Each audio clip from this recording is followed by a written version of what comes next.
Hello and good afternoon, everyone. Welcome to this week's new episode of the Xbox Factor podcast. I'm your host, Mr. BoomStick XL, and we have an outstanding panel. We have some outstanding footage for you to watch. Hi-Fi Rush, of course, one of the Game of the Year runners or showrunners for sure. We definitely have some breaking news in regards to a new 10-year cloud deal that Microsoft has just signed.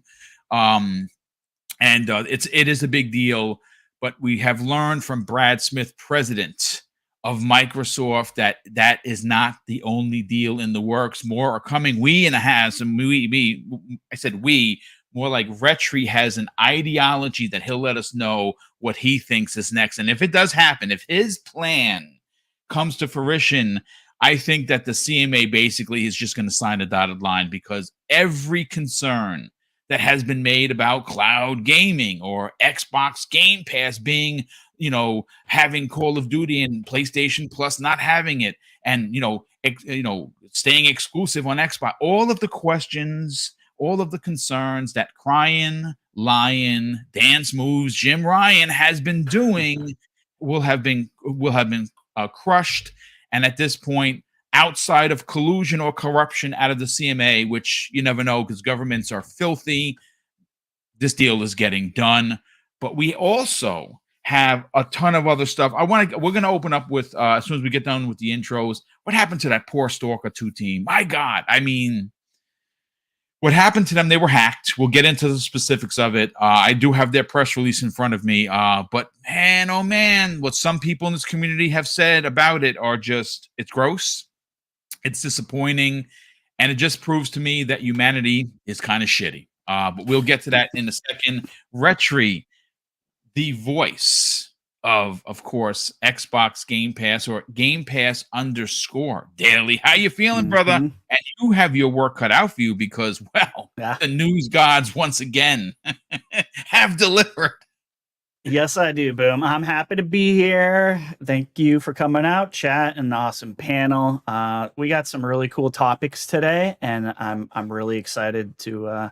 I'm sorry, I can't stop looking at Hi-Fi Rush. It's so, isn't it? Yeah, I have a problem. It's like ADD, man. I have a problem looking away. Problem. It's like, you gotta stop putting this stuff up there, Boom. I get distracted easily. Anyway, you know what? I do it. I'm the host, and I do it, brother. I watch my own gameplay, and sometimes I'm not typing to the people, and I'm like, "What am I doing? I played this already. What's wrong with you?" Go left. Why aren't you going left? Yeah. Oh so I'm God, excited to be here and talk about all the stuff. We got some really cool stuff to talk about today. So let's get into it. Yeah, I appreciate you being here. And of course, Infinite Umbra, the man with the best voice in the business. You've been playing some Halo, which we're going to get into some Halo talk with, folks. Oh my God, Season 3 is so freaking good. I know that I lose subs every time I talk about Halo, but this time I don't care. I don't care, folks. If you're not playing Halo Infinite multiplayer, you're doing it all wrong. It is phenomenal. It is amazing. I put down Hogwarts for this. I have not been back to Hogwarts in 3 days. Blasphemy. I understand, but I've talked about it. I've only played on the map 3 or 4 times. Oasis is that's the map, brother. Stunning. That's the one. It is a map that you just want to go to and just walk around and look. Yeah, and my mind, being an old school Halo guy, I can see a mode where it's just packed with vehicles. It is so big. It needs 4 tanks, Covenant tanks. It needs 4 Scorpion tanks. It needs, for every person that's on that map, it needs a vehicle that they can drive and shoot. And it would be a complete masterclass match that you're going to play. But listen, Umbra, how you feeling, brother? I don't know. I don't know if you're as high levels now. I just about to hit level 57 in the battle pass. I'm not sorry that I'm that far. How you feeling? I'm not either. I'm level 54 right now. Boom. So I'm right behind you, just slightly there. By the end of the show, I'll jump back on it and get there with you. You mean during the show? Don't lie. During the show. I understand. I get it. It took everything try to be professional. So I logged out. I didn't want anybody hearing the clickety clacks of that Xbox controller. Yeah. But yeah, man, I'm loving it. I gotta say that this is a vast improvement over season 1 and 2, especially over season 1. 100%. I'm loving the new maps. Chasm is really nice. We'll get into it. I don't want to go and blow the, I guess, pause, blow the load right now. But yeah, we'll talk about it. I'm loving it too. But I actually did finish Hogwarts. I got the 1,000 out of 1,000 for that already. Whoa, so nice. I'm good with that. But yeah, man, I'm loving it. It's some things I'm not liking that I think they need to address. But like I said, I will get to it once we get to that topic. I'll say what I have to say. Oh, and good morning, everybody in the chat, by the way. Yes. Good morning to you as well. And speaking of 1,000 out of 1,000, Phil Spencer. Yes. Phil Maximus Aurelius Spencer has Dominus has officially 1,000 out of 1,000 Hellblade. And he did this, folks. And he publicly talked about it when he came back from visiting Ninja Theory while he was in London. While he was in Europe, and what he saw impressed him and got him so excited that he had to come back to the States and do what good old Phil does, and that is play video games. And he did get the last few collectibles that he was missing, and well, he's got 1,000 out of 1,000 in Hellblade 1. Look, folks, again, it's not a huge topic for the show, but the more that we hear about Hellblade 2, Phil going over there. I'm sure he went over there to find out where it's at, if it's ready for prime time in the fall. We saw that the vid doc was released. That they were in Iceland filming a lot of they were on location filming. That is the footage of that is so effing beautiful. It looks it's like just gorgeous. I'm a footage person. Me too. I love it. I'm a footage person. Iceland would not have been a vacation destination I would have thought of before that video, but all of a sudden now you have. So pretty. It's funny. Every time my wife and I, because we've watched The Lord of the Rings, the trilogy, the extended, The Hobbit, the trilogy extended 100 times, and every time that we watch it, we're always in awe on the locations where they do those big backdrop shots where they show them walking and they just get a chance to take a look at everything.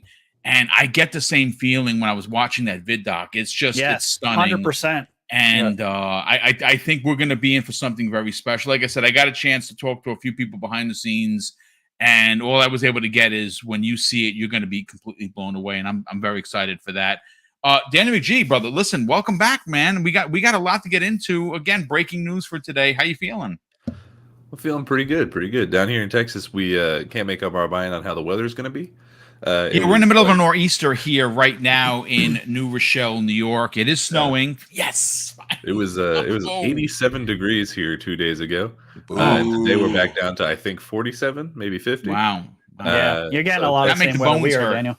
We got a lot of That'll fun make the bones hurt. But no, I'm having a good time. I just got about halfway through Plague Tale Requiem yesterday. I don't know if you heard about this little game that came out last year. So that good. I seem to have overlooked. Real good. Surprised more people weren't talking about it at the time. Yep. It's excellent game. Yeah, it's my really narrative game. Narrative game of the year for me. That one beats everything narratively, in my opinion. Very beautiful. I would agree with that. I thought it was just a bit strong. Personally, I think God of War is a little bit overrated as far as the story. The part 2, but the first one. What'd you say, boy? What you say about my God of War? You don't like these God of War slanderers? No, but I thought that Requiem was slightly better as far as the narrative too. Personally, yeah. I mean, I like the first one too, but the second one just elevates it to a whole new level. Up. But I'm real excited for the show today. I think we're gonna have a fun time. Yeah, we certainly are. It's going to be a lot of fun, folks. We got almost 300 people here, which is awesome. Please hit the like button. Real quick, got to do some house cleaning stuff.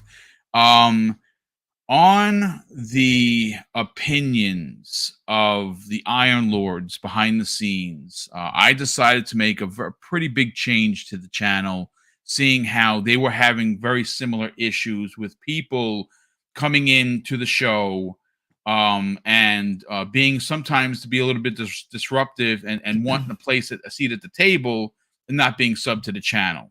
And I don't really ask for much. Mrs. Boom and I, we give more than we ask. That's a fact. We're not throwing it out there to put in anyone's face, but we're givers. And we're always very, excited and humbled beyond words when people do drop super chats, when people do become channel members. But one of the things that's been a bit of a conundrum for us, considering the amount of work that we do on YouTube, on social media, that people just don't want to sub. People want to come here. They want to give their opinions. Sometimes their opinions are different than ours, and that's amazing. We want that, but they don't. They feel like they don't have to sub. Well, we're changing that. We're changing it because we have modders that are in the chat right now, specifically Lethal Papa, who is the premier modder of all of. And ask anyone that does YouTube. He's there modding. I want to make his job easier. And what that's going to do is potentially, if you don't want to sub and you want to be a jerk, then you're just not going to be able to talk. That's the bottom line. Now, if you want to sub and you want a seat at the table and you still want to have a different opinion, we of course welcome that with open arms, but we're not going to stand for any kind of shenanigans. We're trying to keep this chat fun and friendly. And unfortunately, it's social media. Sometimes people suck. That's just the way it is. But when you come to the channel now, you will see that there is a banner that says, unless you are subbed, you are not making a comment in the live stream. And I think that's fair. We do this 5 days a week, folks. That is a lot of work for two people who don't have anybody working behind the scenes for us. And we don't ask you to be a channel member. We don't ask you to drop super chats unless you want to. What we do ask is to at least subscribe to the channel. We are 33 away from 12K. Been talking about this for a couple of weeks. Again, we don't ask for much, but we're trying to hit a milestone. This has been a very, very incredible march for us. And to add to the list of over 4 million views in under 5 years, we just launched our first ever merch store, which I'll put up on the screen in a little bit. And to add to those incredible achievements that we hit 12K in that same month is going to be big for us. This is a small channel. We're still trying to figure it all out, believe it or not. And something like 12K, potentially from 11 to 12, it may not seem like a lot to you, but when I'm applying for to read pop for press, these numbers, they make a difference. And if you can help us get there, it would be greatly appreciated. And again, it's not to spite anybody, but if you want to talk, if you want to have a conversation with people here, you got to be at least subscribed. With that said, folks, let's get into why everyone's here and the breaking news. It was reported, and I want to we'll get to the Stalker stuff as well. It was reported by Phil Spencer himself earlier this morning that Microsoft has signed a monster deal, a monster 10-year deal to bring in another online streaming service for Xbox Game Pass, for Bethesda games, for Xbox games, and more importantly, for just for everything that's going to happen with Call of Duty and Activision Blizzard King. Now, I'm going to read the press release directly from Boosteroid, which is a big streaming service. This is their press release, folks, announcing right after Phil Spencer had made the announcement. And it says, Boosteroid and Microsoft has signed a 10-year agreement to bring Xbox PC games to Blasteroid. It includes Xbox, Bethesda titles, as well as the Activision Blizzard games like Call of Duty. After the acquisition is complete, excited to see these games become widely available in cloud. Now, obviously, Retri, one of the big things, one of the big, I think, hurdles for this deal to go through, it has been streaming. It has been Call of Duty exclusivity, which isn't happening. It has been Xbox Game Pass being only the only one to have Call of Duty, which in fact is not. In fact, that has been completely moved off the table. We know that Sony has not signed a deal as of yet. They're literally one of the few people.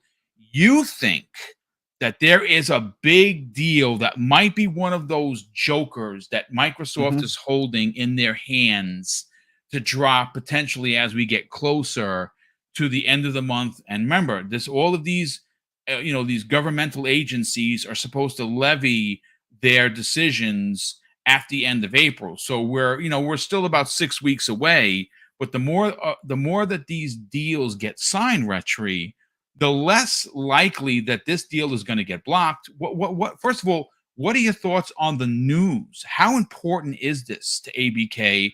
But more importantly, let the people know what you think Microsoft is holding in their as their ace up the sleeve, if you will. Yeah, I mean, 4 million under Boosteroid is really just kind of a drop in the bucket, but they are the largest independent cloud service, and yes. This is just for me, and I think for Microsoft, at least in my head, this is a huge it's big because if it's a PR move, because a lot of the business for these guys, the development side, is based out of Ukraine. These guys have literally been bombed twice. This company specifically. And their offices. So like there's a lot of good, like, you're gonna deny Ukraine. Like the PR on this is just kind of through the roof. So I think it was extremely smart for Microsoft to come up with a deal with Boosteroid. I'm super curious. I wish we could know the actual numbers behind this, because somebody like Boosteroid shouldn't be able to afford to put a mega hit like Call of Duty on their service with so little subscriber counts that they have. So I'm kind of like, did Microsoft give these guys this deal for pennies on the dollar? I don't know. But like Brad did mention that this is just the beginning. Like, I've never even heard of Boosteroid till today. Right? I didn't even know they existed. Me either. I'll admit that I've never heard of them. Never heard of them. Yeah. Never heard of them. Right. So, and this just kind of proves this also proves in the bigger scheme of things how big frickin' video game industry is, guys. I didn't even know these guys existed, and I live in this stuff. Right. We swim in this type of news, and most of us didn't even know they existed. So, but I think Brad mentioning that this is not the end just smells of Amazon Luna being one of the next big Talk partners. about it, brother. Talk about it. I think that kind of drops the hammer a little bit on Sony. At the end of the day, if Amazon really wants to compete, and they've kind of shown us they really don't right now. They're kind of doing almost like what Google did. They're just kind of dipping their foot in the deep end and going, and not really investing. Well, I think Amazon is probably the next move for Microsoft, and coming up with the deal with them. I'm sure the negotiations are happening right now, if not being buttoned up right now. Now I know with Luna, if you understand like how Luna works and the lack of how wide Luna's net actually is, it's not in a lot of countries Luna should be. There's really no excuse. That's how we know Amazon, excuse me, isn't taking the gaming side that seriously, because they're not in that many countries, to be honest with you. But I think just the press, right? This Boosteroid story is going to come and it's going to go, and we're not going to probably hear too much about it from other publications, except for people like us that'll keep harping on it because it is kind of a big deal for us.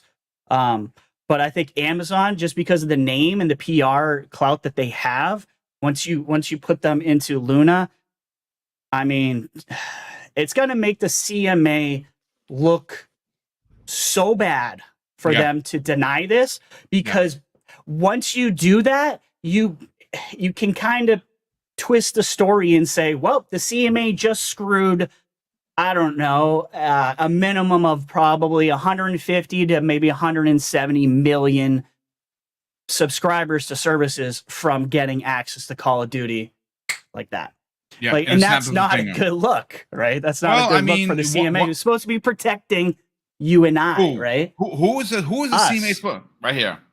Right. That's what they're there for, or at least not so much for me or you, but for their customers in the UK. Yeah. I mean, so we'll see what happens. Boom. But he said this. He made it sound like multiple. I don't think it's just Amazon. So I don't know what the heck else he's talking about. Are we reviving Google Stadia? I don't know what the hell's going on. I'm guess maybe there's other services that we don't know about. Maybe there's something specifically going on with Valve. I don't know. Like, who knows? But I do think Amazon is the next big guy. And then after that, question mark. Because like I said, I didn't know Boosteroid even existed. So I guess maybe there's other services out there like Boosteroid that we just probably don't know about because they're so small. But it's a great PR move. It's like Ukrainian based. A lot of the developers are out of there. There's servers everywhere. I've heard the service has really good like low latency. So there's some cool tech behind it, and I think they have partnered with a bunch of people, Google and AMD and stuff like that. So it's good. It's good for Microsoft. It's good for Ukrainians. It's good for everybody. I mean, again, win-win-win, right? Another good PR move, another notch in the belt to get this thing hopefully done in April. I hope to God we can move on from this. So I can get Diablo for free. Yeah, yes, that's right. Technically for free. Yeah, absolutely. Listen, Umbra, I'm gonna read Phil Spencer's. He got a couple quotes here. The first one is the one he posted on Twitter. Again, this is from the official Phil Spencer Twitter account. He says this, folks: players deserve more choice than they have now when it comes to their favorite games. Today, we've signed a 10-year deal with Boosteroid Maine, enabling players to stream Xbox PC games, including Activision Blizzard PC titles like Call of Duty, following after the close. But I got a couple more statements here from Phil. This comes from Microsoft News Center, and Phil goes on to say, "We believe in the power of games to bring people together. That's why Xbox has committed to give everyone more ways to play their favorite games across devices." And this, again, comes the way of Phil Spencer, CEO of gaming at Microsoft. And he continues. He says, bringing Xbox PC games to Boosteroid members, including Activision Blizzard titles such as Call of Duty, once the deal closes, is yet another step in realizing that vision. He says, Boosteroid shares Microsoft's vision of bringing games to as many people, places, and platforms as possible. It has long been our goal to provide gamers with an opportunity to enjoy their favorite titles on any device at hand. And this comes the way of Ivan Shavarenko, who is the Boosteroid CEO. And he says this: today's announcement is yet another step in this direction.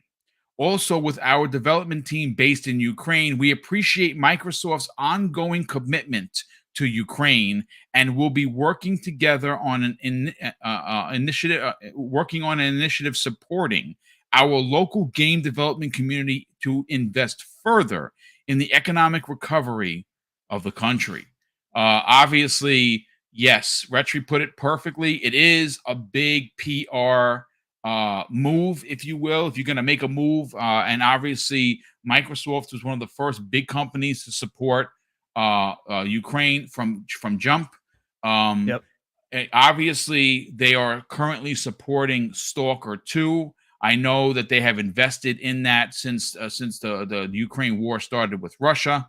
We're going to be getting into what happened to the Stalker 2 developers. They were hacked, folks, and some of the stuff that came out of the community was gross. I'm going to read one particular one that really turned my heat volume up past 11. I won't tell you who it is because we don't want lynch mobs. We don't subscribe to that on this channel. You can always go to the interwebs and find out who it is for yourself. But I want to read the statement because not only does it sound juvenile, if this person is an adult, they need to sit down on the couch with somebody ASAP because they're very angry, for sure. But Umbra, let's get back to the topic at hand. Look, the ABK deal. We're not going to reiterate it. It's the biggest deal in gaming. The CMA has been one of the ones that a lot of people had question marks to. We have heard from leaks that the EU Commission is going to pass it. They're going first on the 25th. The FTC, Lena Khan, we're going to get into her request for $590 million. And I'm going to read the response from Hogue Law. It's quite funny in a great Hogue Law kind of a way. She's not going to get a dime because she's not a good leader. It's not because she's a woman. It's nothing to do with that. She's very intelligent. She has to pay almost $600 million. She's asking for. She's asking for nearly $600 million. Yeah, she's not a good leader. She's lost more than she's won, and she has ideologies that don't follow the rule of law. I understand she wants to save the world, and I'm right along there with her. I'll stand shoulder to shoulder with Lena Khan in trying to protect people from corporations taking and abusing their consumers. What I will not stand for is not using what is the most basic part of law, and that is the rule of law. Her ideologies go against that, and that's wrong. And that's why there are no Republicans representing that party in the FTC. That's a big problem. But let's reel this back in. This is another step to quell or calm any concerns that Microsoft is going to have some massive upper hand on the entire cloud industry. I really think that this deal, even though it's only $4 million, and I say only because anything $4 million is a lot. It is another step to get this deal across the finish line. I agree with Retri. I think, and again, we don't know what Amazon is going to do. Again, this is just complete speculation.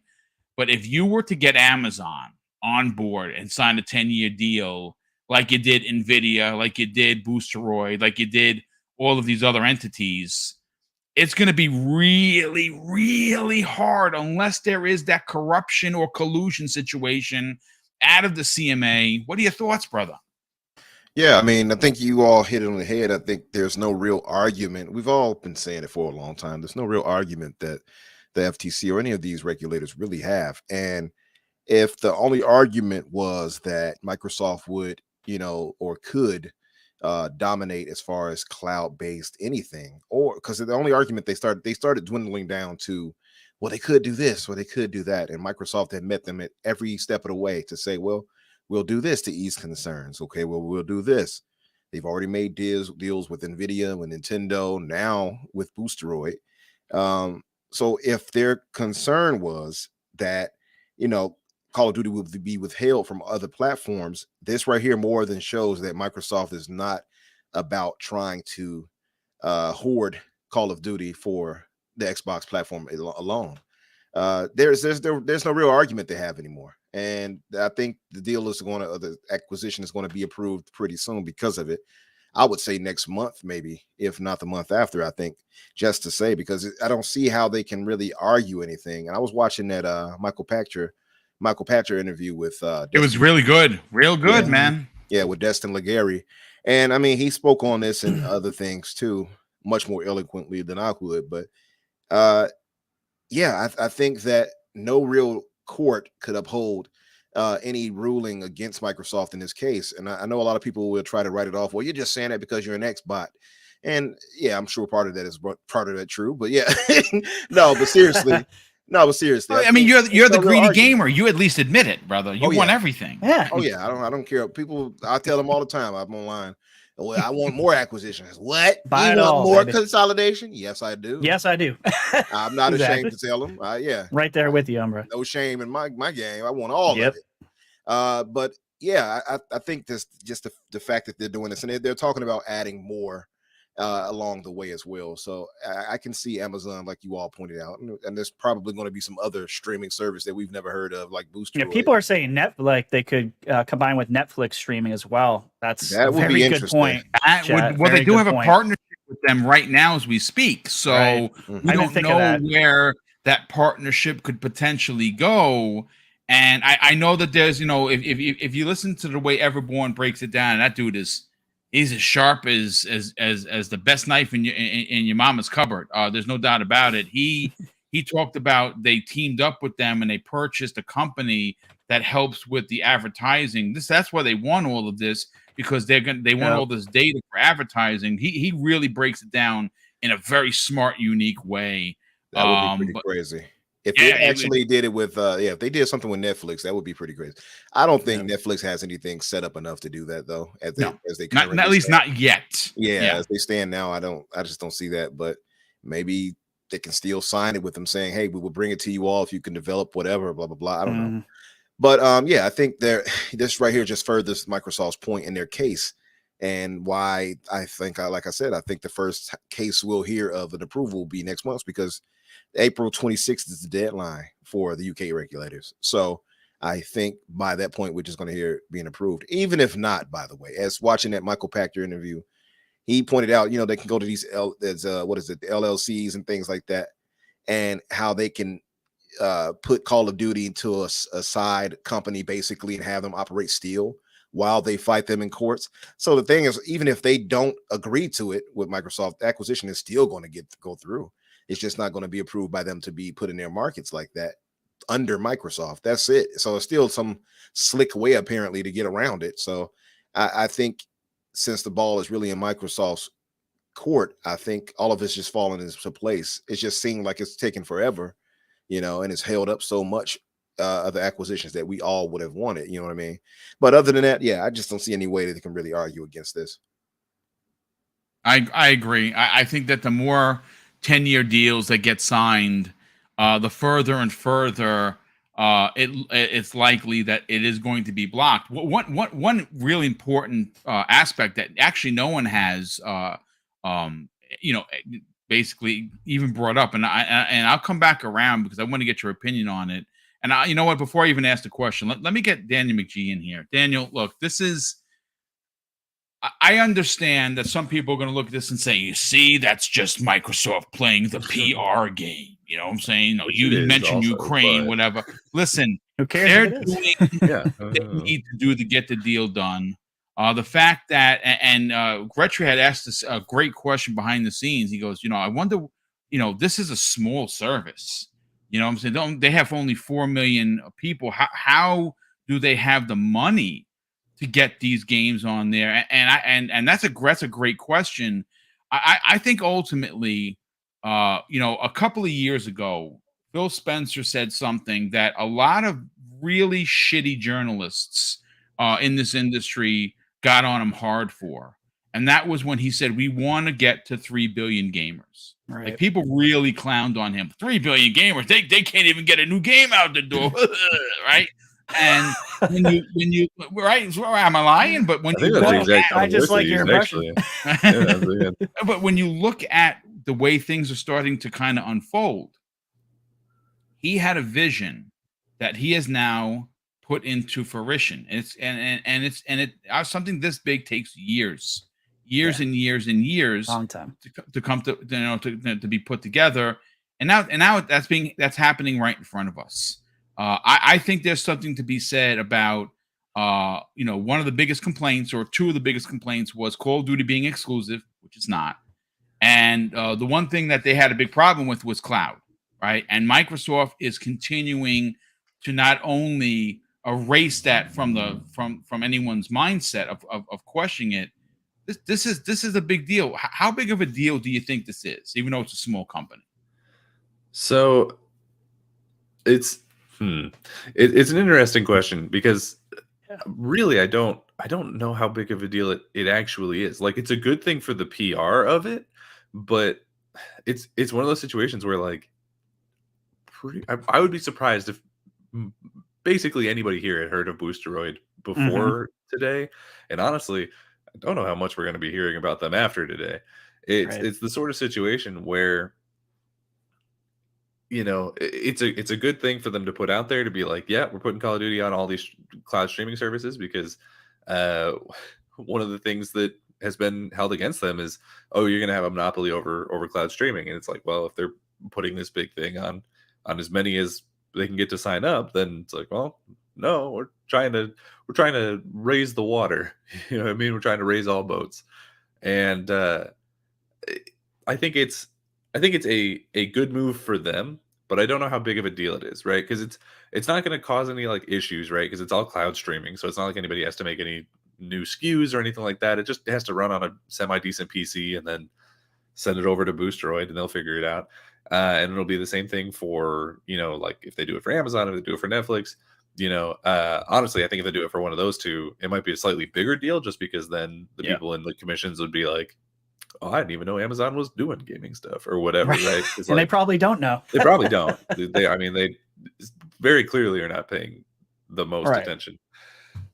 So honestly, like hopefully those are some of the deals that they're making. But again, like in terms of like us, right? Like what it does for us, the people who are actually playing the games, I don't think it necessarily does much of anything.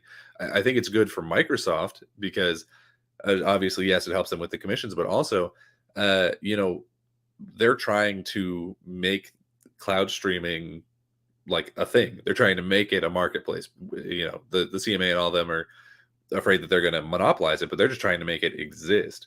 And if putting Call of Duty on all of these different services is going to make people view cloud streaming as an actual like option for video games, then it's I mean, it is kind of self-serving because it's going to help people recognize that just as an option across the board. So I think it's a really good idea. I just don't know that, you know, independently, this one deal is probably not that big of a deal in and of itself. I just think it's a good thing in general. You know, well, look, there are two things. First of all, I want to give a shout out. Let me just bring him up over here. Nighturnal actually says something brilliant. It's a short statement, but it's really key to why this is an important deal. He said the small services need a good game to get started. Yeah. And what game bigger than Call of Duty to get started? What game bigger than something like Starfield? Or what game bigger than something like Halo or Forza? You know, again, 4 million people, not a big service. Obviously, we've learned that the offices of this company have been bombed twice. The fact that they're still around is unbelievable. The grit and the determination that the people of Ukraine are showing is just, it's awe-inspiring for sure. And I like the move. I understand. Yes, it's you know, I don't think it's politically motivated as much as some others might. Yes, is it politically motivated? Sure.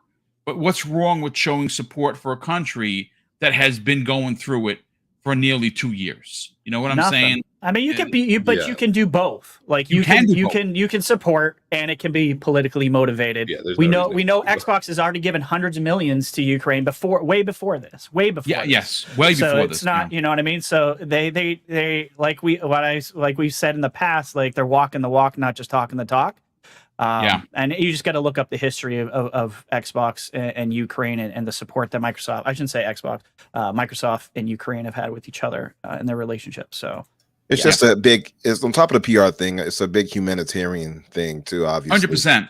Absolutely. You know? It's just, it's only going to serve to, I mean, they've been doing humanitarian things. I don't know necessarily that this is one of them, because I don't think it's like, we're really helping out the UK by letting them stream the stream Call of Duty on a different platform. You know, like I wouldn't necessarily like, hey, that's cool. Do you have maybe like some medicine or food or something you can send? Because Call of Duty's not going to, you know, seal up a bullet wound or nothing.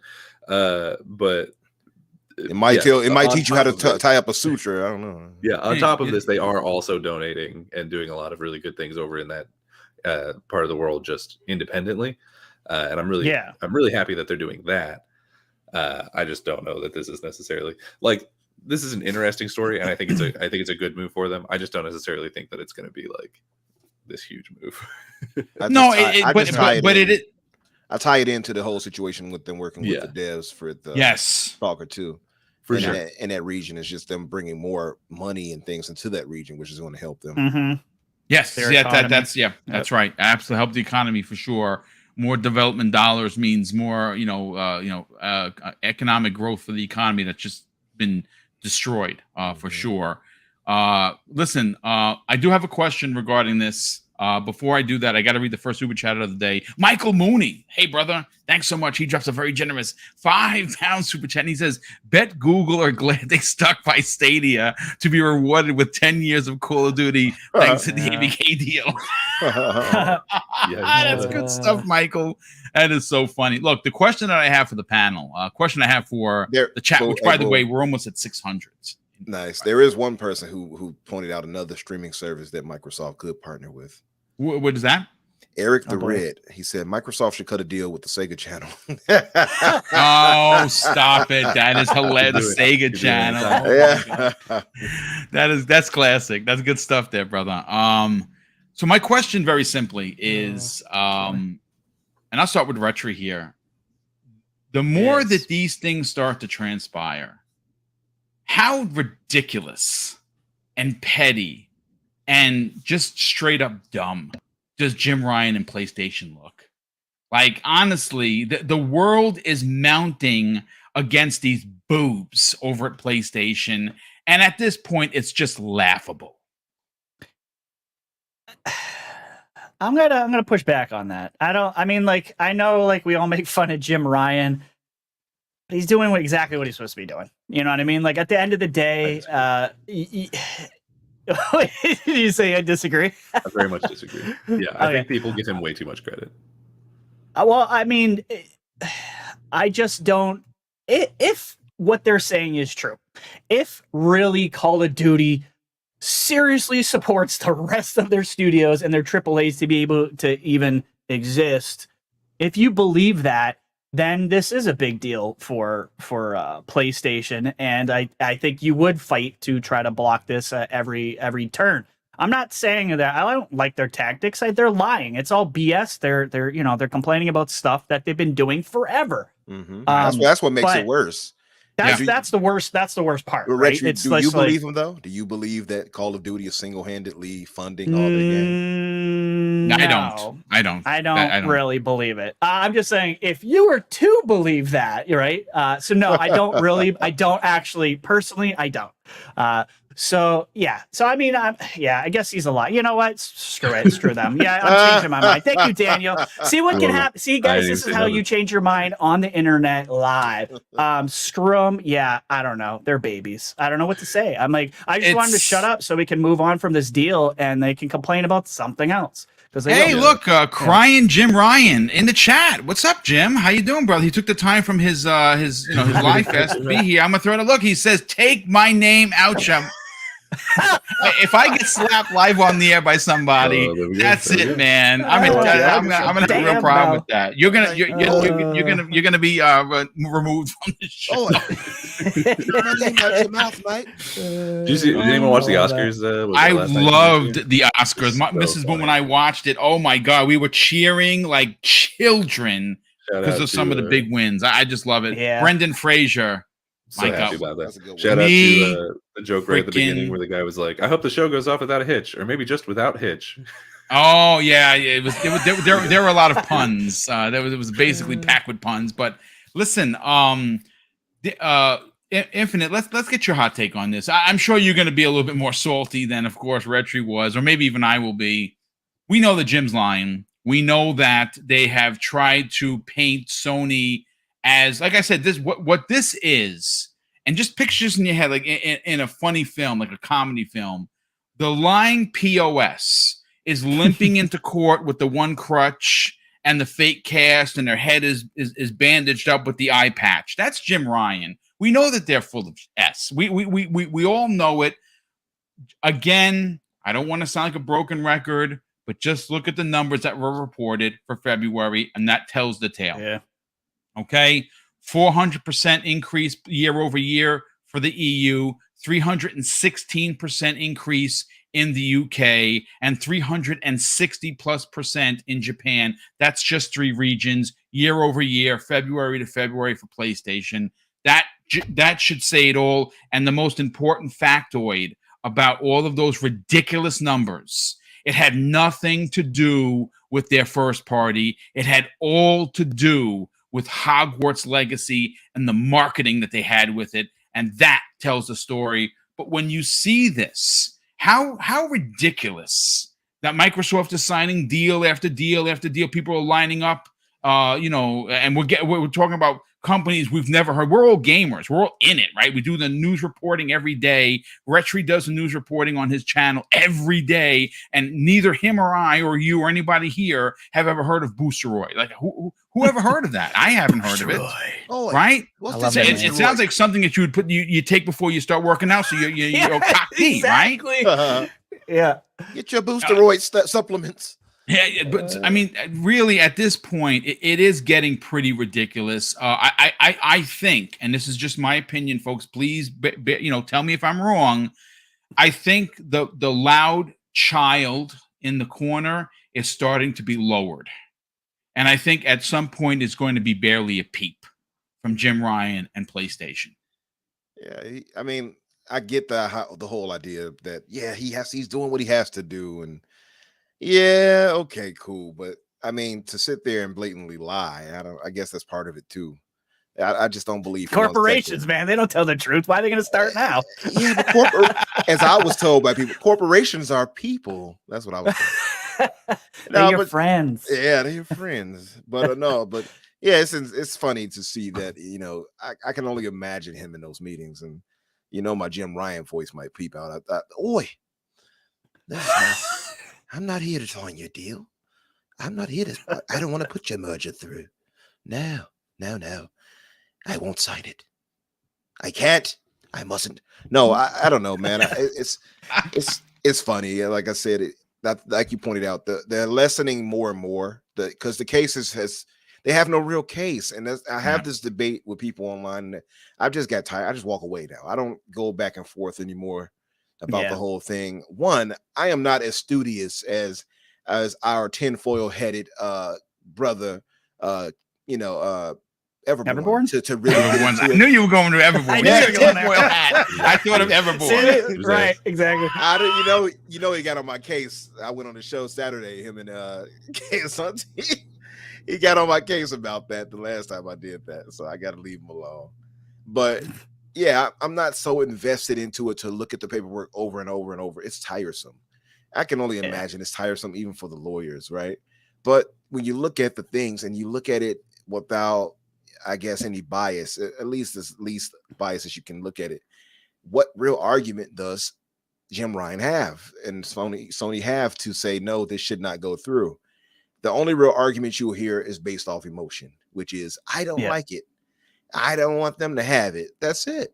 That's really what it comes down to. But there's no real legal recourse for it. So it's like, just let's get this done. And the biggest, silliest part about it is you're still getting the game on your platform at the end of the day. They say, well, it's 10 years. How do you know they're going to do? There's no guarantee in any of these deals. You can't promise you that in perpetuity. And then they tried to move to it needs to, the CMA tried to shift it to, it needs to be in PlayStation Plus. Nah, see, I bought this IP. I'm buying this entire company here. And you're telling me I have to basically give them the game I paid for, and I'll let them have it, but they're going to pay, right? It's not free. So you're going to have to pay for this to be in your service if we're doing that. And it's not going to be cheap. It's like that GTA thing people keep bringing up. What if they bring GTA to this? It's going to be in that ballpark because Call of Duty brings in so much revenue. How can you devalue it by putting it on both services without having it properly compensated? It's just not fair to Microsoft if they had been forced to do that. And not bolster their own subscription service, but I don't know. It's tiresome to go through, not because it's been a whole year we've been talking about this, right? And we go in circles because we're kind of repeating the same thing over and over. At the end of the day, we all agree there's no real legal recourse. And now that we're seeing them making deal with the supplement company, Boosteroid, now, and probably others soon. It's like, what other way else can they go? Microsoft GNC is next. Yeah. Right. Yeah. All right. Yeah. GNC, get your, Yeah, so it's like, what else can you do? What else? do you need Vitamin to do? shoppy. And it's a win. It's a win-win for Microsoft too, because they want that. They want Call of Duty beyond just the Xbox and PC platform. They want it everywhere. Their whole goal is to reach, as they said, what 2 to 3 billion gamers, right? So this just plays right into what they wanted to do all along. So I'm wondering at the end of the day what is going to happen with Sony if they don't sign. Are they just going to be left out of the thing? I think it's just too big of a economic cutoff to cut out PlayStation just because of how much they bring in. They're waiting to the bitter end, like literally the day that, or the day after, or maybe the day of an announcement. Like the EU comes out and says, "Yeah, we are passing the deal with the concessions that we have. They're putting their documents out there for everyone." You'll see the same day Sony will sign the deal, because I think that even though oh my God, why is the name blanking? The guy that Destin interviewed, Michael Pachter. Michael Pachter, yes. Again, he gets it wrong. He does, but we all do. I don't agree with everything that he said during the interview, but I do think that this deal is going to go through one way or another, with or without the CMA. I don't know if they can. I know that there's something in the contract that we have learned very early, that the deal cannot go through according to the contract that was signed between Microsoft and Activision unless they have the approval of the big three, meaning the FTC, the CMA, and the EU Commission. I think there is a world where that could potentially be changed. I don't know. I'm just, I'm a novice at this. I'm like new like everybody else, so I don't know if they could make some changes to the contract that does fall in line with what Michael Pachter said.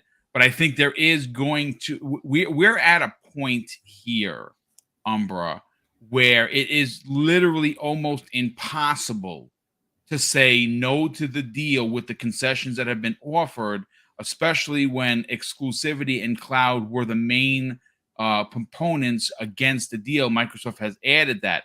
The only way that this deal does not go through, folks, and I will say it again, if I get in trouble for it, then so be it, because I'm speaking my mind, is corruption or collusion or both. If the government is corrupt in the UK and they're being paid under the table by Jim Ryan and Sony, and I'm saying it because this is what it appears, there's no reason to block the deal when contracts, legal binding contracts, are being offered to here, there, and everywhere. It will either, and I'm not the only one that's going to look at it this way, as it being corruption or collusion or both. But please continue. Yeah, and my final point on it, I suppose, just to add a question I got for you all. What would you all say, and you all in the chat, if Microsoft offered a concession to Sony in the contract saying, we'll allow you to have X amount of years of marketing to sign a deal? What would be your reaction? I wouldn't like that at all. I don't think they would do that. I would say a big negative to that, because what they have already done is damaging. I'll say this. There are 2 points here. One, shame on you, Microsoft, for giving up Call of Duty in 2014. That was a mistake that has hurt your brand to this day. That's on you. You should have kept with it, and you didn't. Bad leadership at the time. Phil Spencer wasn't running the show. I don't know if that would be the same outcome if Phil was in charge then. That was different management that wanted to see the brand die. So maybe that was a part of not signing back with Call of Duty. And again, that mistake has hurt the brand in regards to associating Xbox with Call of Duty. Now it's PlayStation, and PlayStation has taken it to a level in regards to keeping content away that has incredibly damaged the Xbox brand. So I would say that the only way, I don't think that there is any way, at least in my opinion, that they would agree to that, because there is something to be said about maybe not this year because they have the Call of Duty marketing rights. Maybe not next year because they have the Call of Duty marketing rights. It ends in the fall of next year in 2024. 2025, when you can turn around and take Call of Duty, whatever, and put it on to your boxes, whether that be your Series S, your Series X, or your streaming box, that's $99 with a controller, play Call of Duty here, and people can look at that and say, whoa, hold on a sec.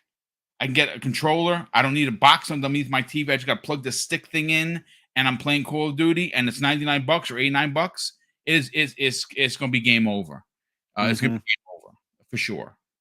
Yeah, I don't see Microsoft doing that at all. Just like Brad and them drew the line in the sand of saying we are not gonna split just up Call of Duty and all the Yes, studios. This is another one like the marketing. No effing way are they giving that up, because they've literally witnessed themselves getting trampled constantly because of Sony's marketing deals.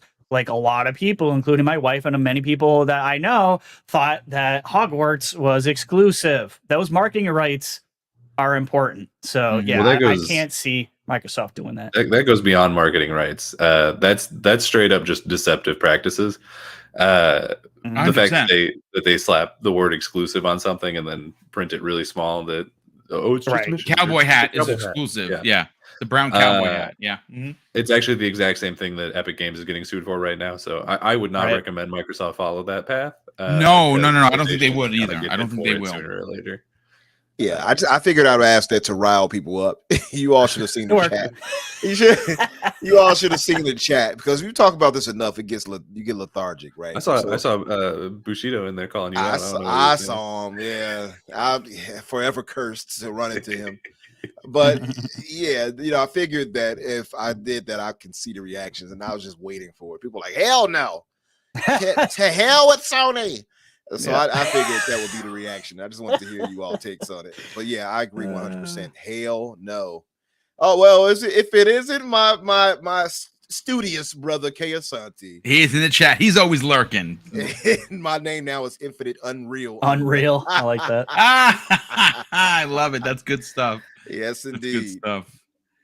Listen, folks, we spent nearly an hour on this topic, and I expected that we would, because it is, again, it is a polarizing topic. It is the biggest deal in gaming history. And again, folks, I not to put myself on blast being the oldest MF here in the chat and on the panel.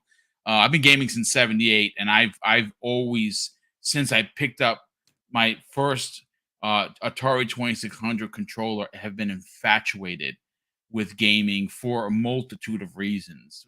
I mean, the most easiest way is no matter how your day is going, good, bad, great, really terrible, thoughts of maybe doing some things that you probably shouldn't be doing. Gaming allows for you to be put out of those ideologies that you might have, whether it's good or bad, and brings you into worlds that allow you to exist as the hero or the villain or whatever you choose to be. And the stories that I have that been told over all the years of gaming has been on a level that no book, at least in my opinion, could match. I've read a lot of great books, a lot of great reading material, but gaming does it in such a way that allows you to read, but also allows you to be a part of that conversation. It's just magical. So it's listen, take it for what it's worth. But I do, folks, want to move on to another topic. It's small, but it's a topic that needs to be discussed. At least we're going to talk about it here on this channel. We have learned, folks, that the Stalker 2 developers, GSC, I believe that's what it is. GSC Game World. Yeah, GameWorks was hacked. It is. I don't know. I mean, the company has really been through it. The fact, and I say this with full respect, the mere fact, folks, that the game is still releasing after the entire development team and all of their families had to be displaced, had to leave Ukraine in the most quickest way possible, how that they have lost numerous developers who stayed behind to fight for their country. The fact that they are building, again, I don't know anything about building a game, folks. I can tell you that if I started to go to school for it, and it's daunting. So you figure the building the game itself is an unbelievable task. They're using Unreal Engine 5. They're doing it on a shoestring budget. They're doing it with in a place where they're not familiar with. They're constantly learning that members of this team who stayed behind have lost their lives in defense of Ukraine. And then on top of that, you add to the fact that they have now been hacked. It's what could you say? Well, this comes the way, and it's a short press release. I want to read just some of it for context, and we're going to get everyone's opinion.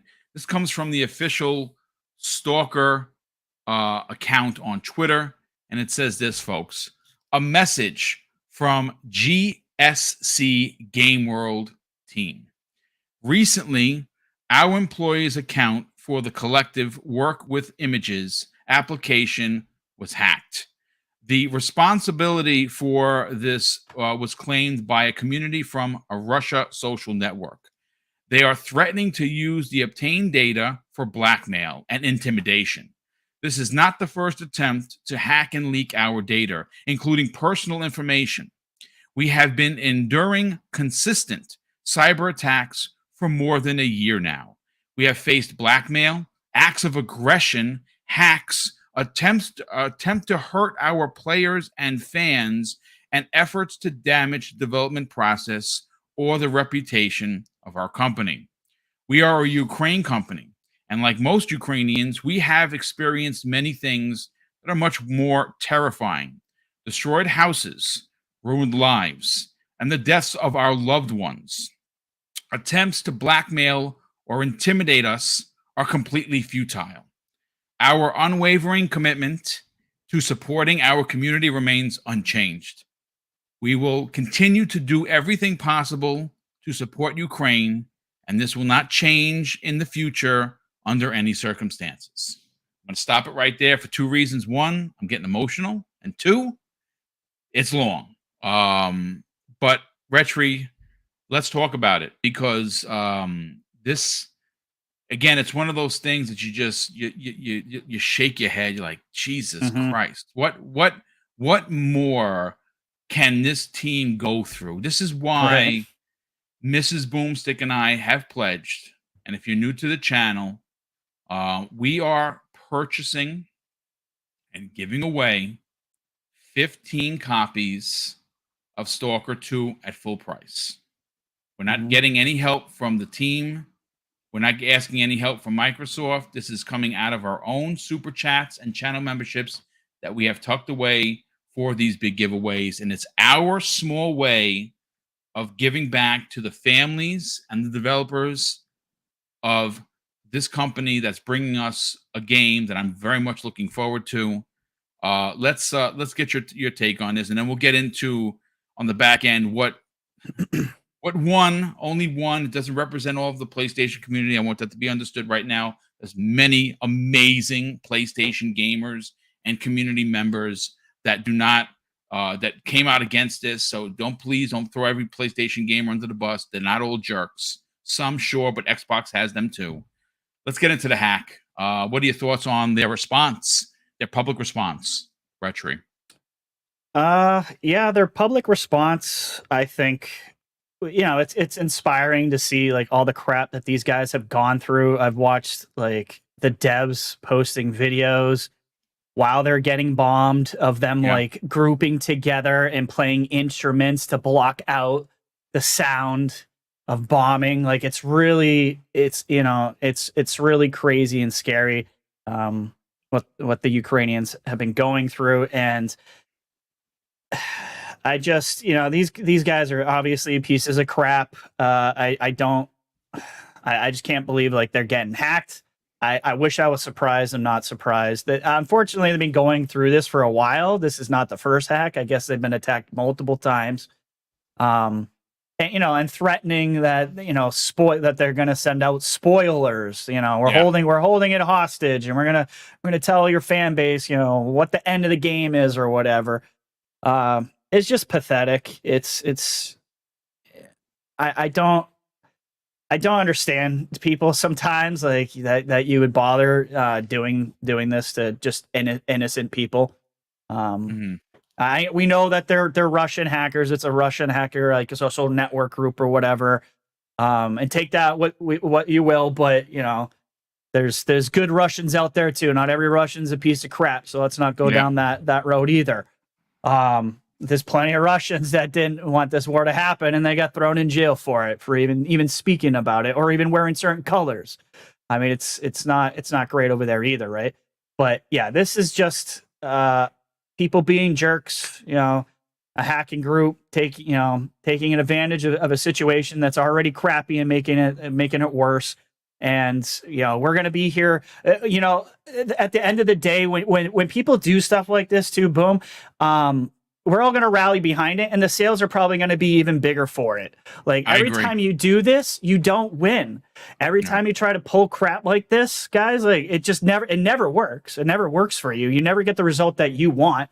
Like if you're trying to hurt the GSC team, it's not going to work. It's just not going to work. So, you think they learned their lesson by now, but they'll stuff like this will keep happening. And it's too bad. I feel bad for the developers and having to deal. I'm sure they've had to add a bunch of security into their systems because of these jerks. But it's just one of those things. Boom. We'll march forward, and they'll march forward, and we'll just go by their lead, and we'll just buy the shit out of this game because that's, excuse my language, but that's what's going to happen. We're going to buy the crap out of this game. So screw those guys. That's all I have to say about that.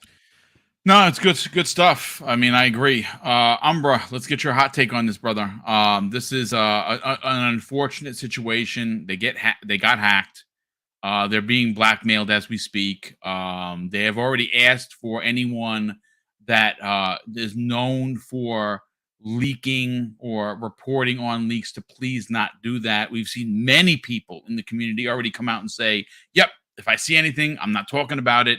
And I love that. I love that the community is rallying behind GSC Game World.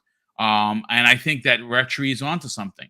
I think they're going to see sales for this game go through the roof. Not only because, we're trying to support the developer and their country, but the game, it looks like it's going to be a freaking really good game, amazing. Dude. I mean, It's running Unreal Engine 5. It is an Xbox exclusive. Yes, I would not be surprised by any stretch of the truth that Microsoft saw, obviously they're working on the Xbox and PC version.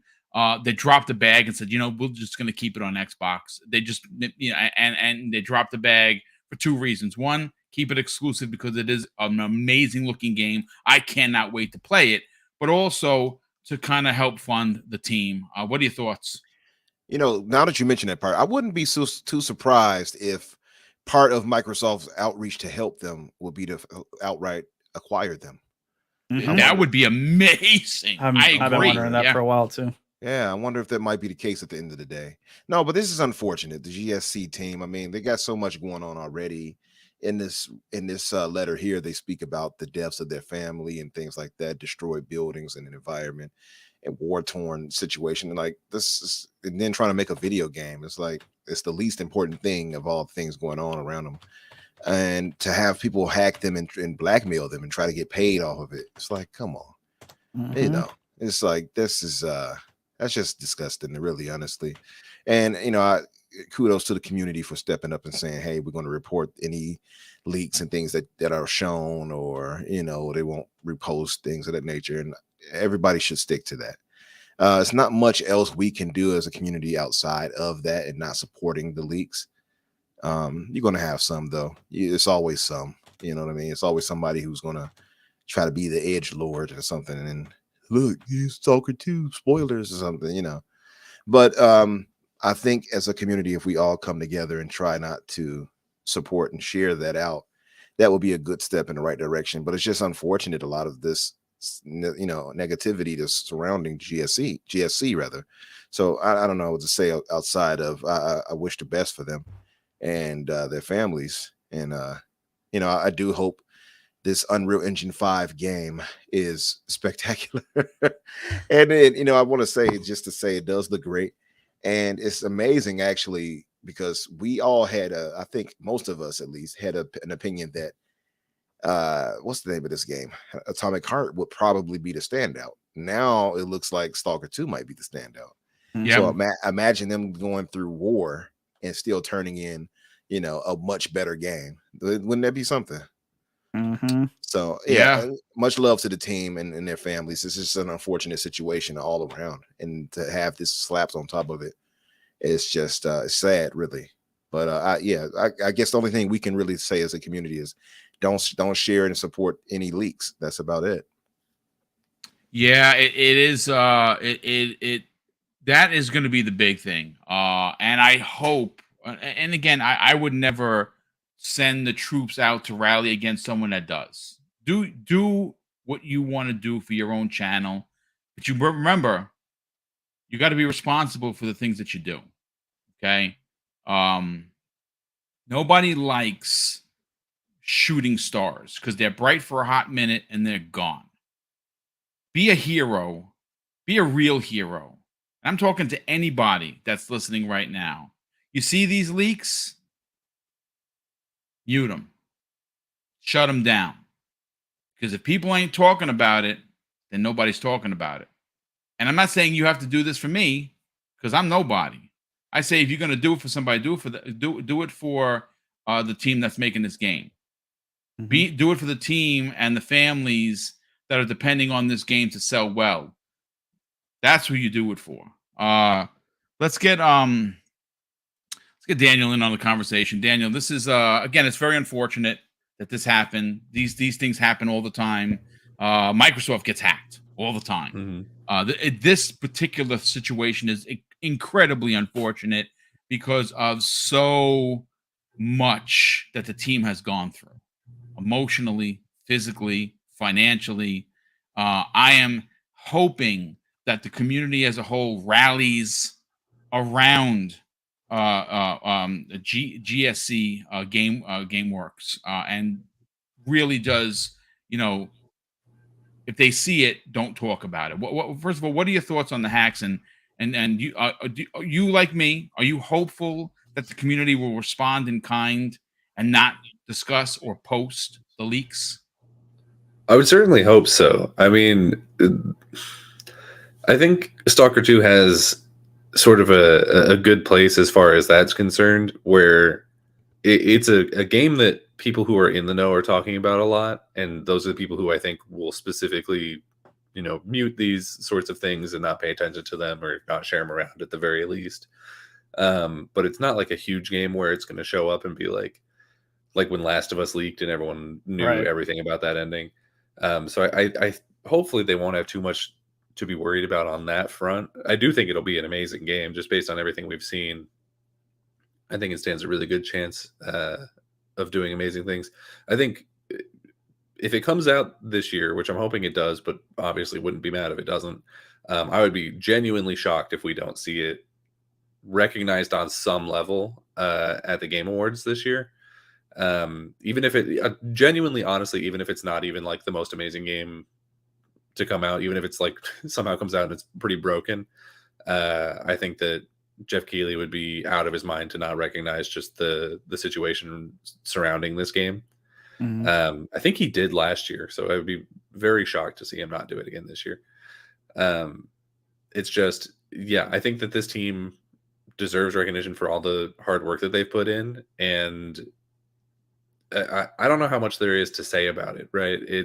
They're going through the most terrible thing that I think anybody can really imagine is they're no longer in the middle of a war zone, but they were previously in the middle of a war zone. And then on top of that, they're getting hacked, which like they said in their press release, compared to being in a war zone is like, whatever. But God, it's just like, they just cannot catch a break. And it's awful. Like, I think I think we all remember that video package that they put out at the end of last year's E3. Dude, it was hard to watch. That was hard to watch. It was genuinely the most powerful thing that I think has ever been in a video game conference, like ever. And the reason it was so powerful is because it's the real world. Like you can have anything happen in a video game and it'll elicit a response, but nothing will hit as hard as this is a real person who is living in a stairwell with a dog because their office might get bombed at literally any second. Mm-hmm. It's terrible. It's a terrible situation. I think it's especially terrible that people are hacking in on top of that and trying to like leak stuff out. So yeah, I mean, my big takeaway would just be like, I really hope that everyone here supports this game. I don't usually ask for people to support things. But yeah, I think that this game really needs all the support it can get, and I think the team deserves it. It's I don't like leaks, period, like at all. Even when it's coming from people I really like Jez Corden or Jeff Grubb. Even when it's those kind of people, I'm like, I don't know about this. But when it's coming from some trolls on a Russian social network who are, it's just gross. It's really, really gross. And I hope we can get to a place where it stops happening, but I really don't think we will. So it just sucks. It just sucks across the board. Yeah, I mean, what happens with these leaks, folks, they really do get shut down or explode on the scene based on interaction from the community. If you are forward thinking and you see someone post it, I'm not saying to block them or mute them, but if you don't want to be a part of the problem, that's what I would do. I'm gonna tell you this right now, and I'm gonna say it live on the air. Anyone that posts anything that's leak worthy, I'm gonna just straight up block you. I'm gonna tell you right now, I'm gonna block you, and I'm never looking back. Straight up, right to the camera. Another important thing of note is even if you don't block those people, if you see people who are sharing this around and like trying to disparage the game or anything like that, don't even like reply to the tweet. Don't say nothing. Don't do any of that stuff. Instant because block any kind of engagement on it is Instant just block. Gonna boost it. Absolutely. Any engagement. That's a great way to put it. Yeah, positive or negative still get some engagement, and engagement is engagement further out. Yep. Yeah.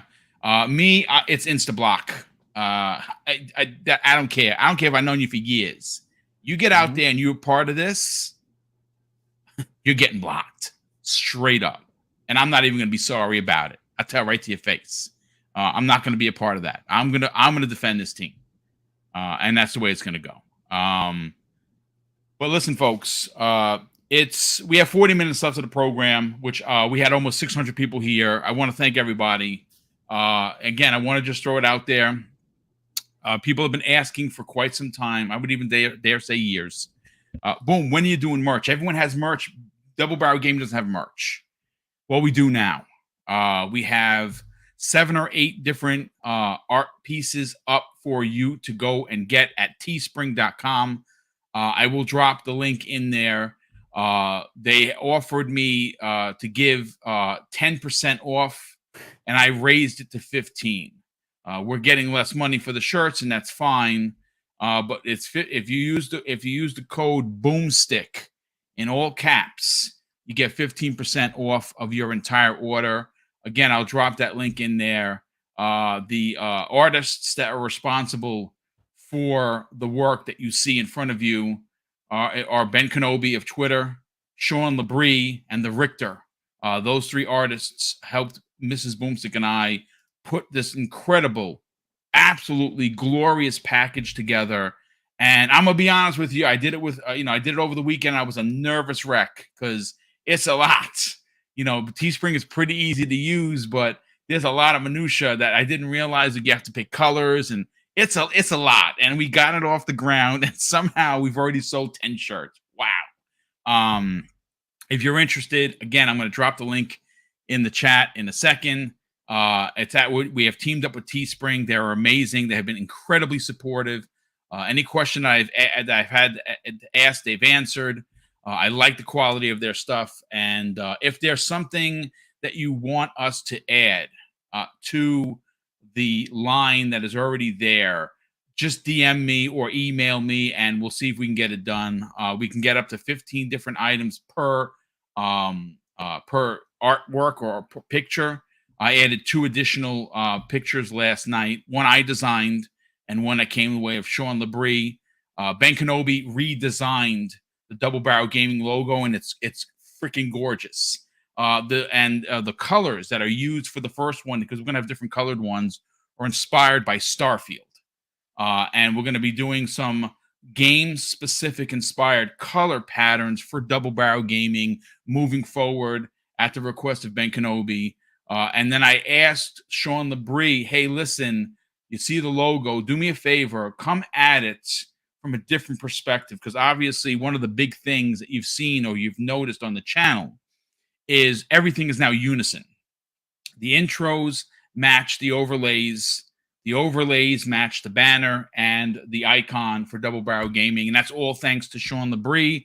We sat down for a couple of weeks. We brainstormed, and he has basically given the channel a refresh, if you will.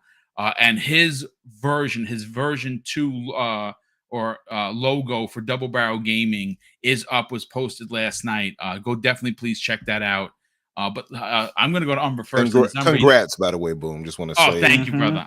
I appreciate it. It's a long time coming. People have been asking for it, but I had to do it right. And I cannot thank the 3 artists, Ben Kenobi, who has done so much work for this channel. And he's got something coming up. I cannot wait to announce that for him. I'm very excited. He's an incredible artist. And of course, the Richter, who did the Mr. BoomStick XL as Captain America, which of course Marvel isn't coming after me because it has a big B and it's got a spot for the Mohawk, which is dope. He also added, which I didn't know if he did it on purpose, but there is a bad guy version of that if you like Hydra, which I thought was pretty Evil Boom. dope. The Evil Boom, indeed. That's right. Bad guy, it's called. That boom takes you to the boom boom room. No, let me stop. And of course, Sean Labrie, which Sean is going to be working on some other designs right now. Personally, my favorites, and again, maybe because we're on the show, the Xbox Factor podcast is my favorite because it's the legacy of Xbox. It's all the consoles stacked on each other, and it has all the gaming controllers. It's pretty dope. That came the way of course, Ben Kenobi. But Umbra, I want to go to you first on this. You know what we're talking about, and it's Halo. This is something that we have been asking for. The new maps are amazing. There is one that's not my favorite. It's the one, I don't know what the name of it is. It's the blue one, right? It's the one with the 2 corridors on each side. Yeah. It's Chasm, I think, or Chasm. Is it? Yes, it's the blue. It's like blue everywhere. Yeah, I don't like that. Yeah. That one is like ripped out of the campaign, basically, more or less. Yes, I keep falling off the map. A lot of people are complaining about that one. It is not the only not my favorite, but I do pretty good. It reminds me a little bit of Star Wars, like when the stormtroopers are coming down. Yes, big time. 100%. It has a Star Wars corridor feel to it.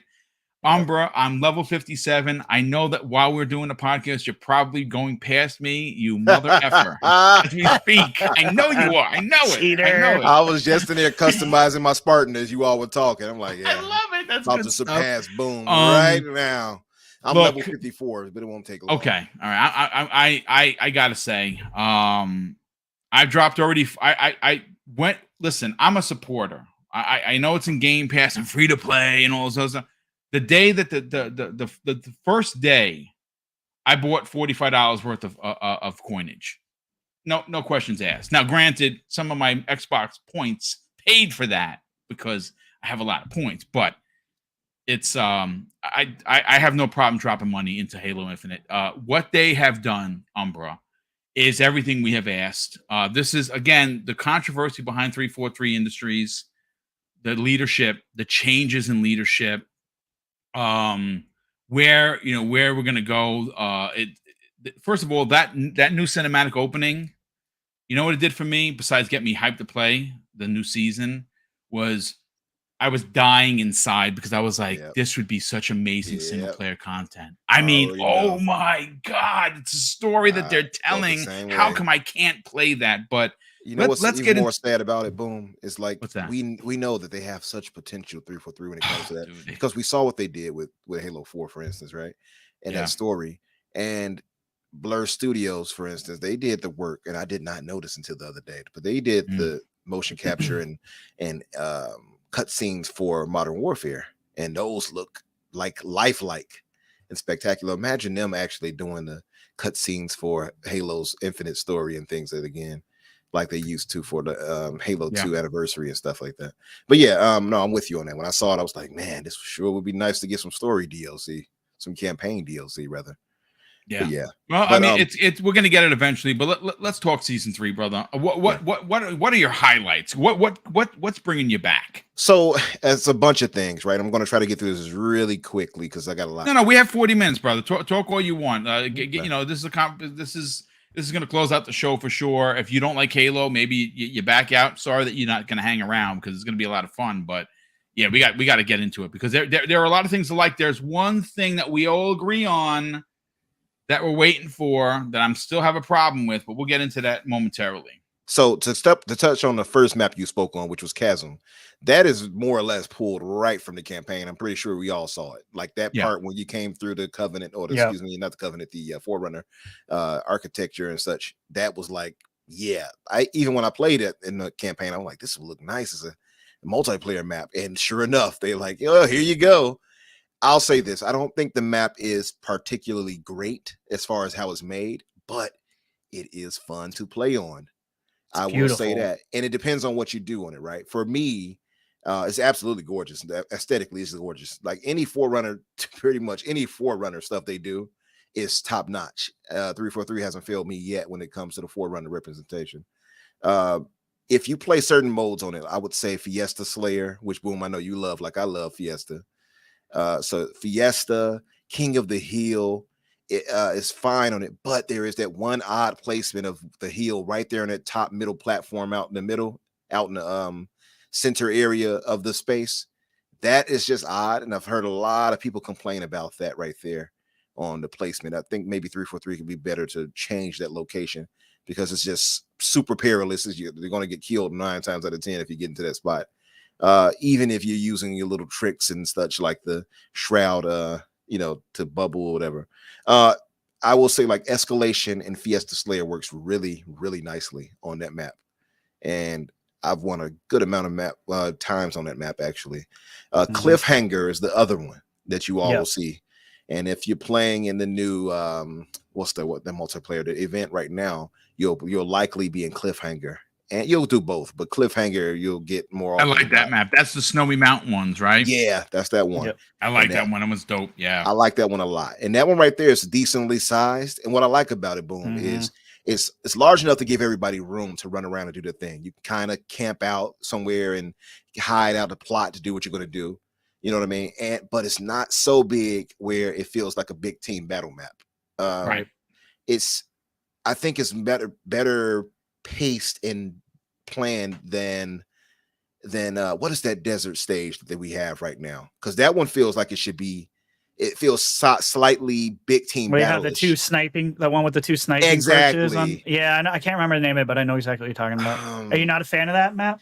I like that map, but it's just it feels awkward because it feels like it should be a 6v6 or something, right?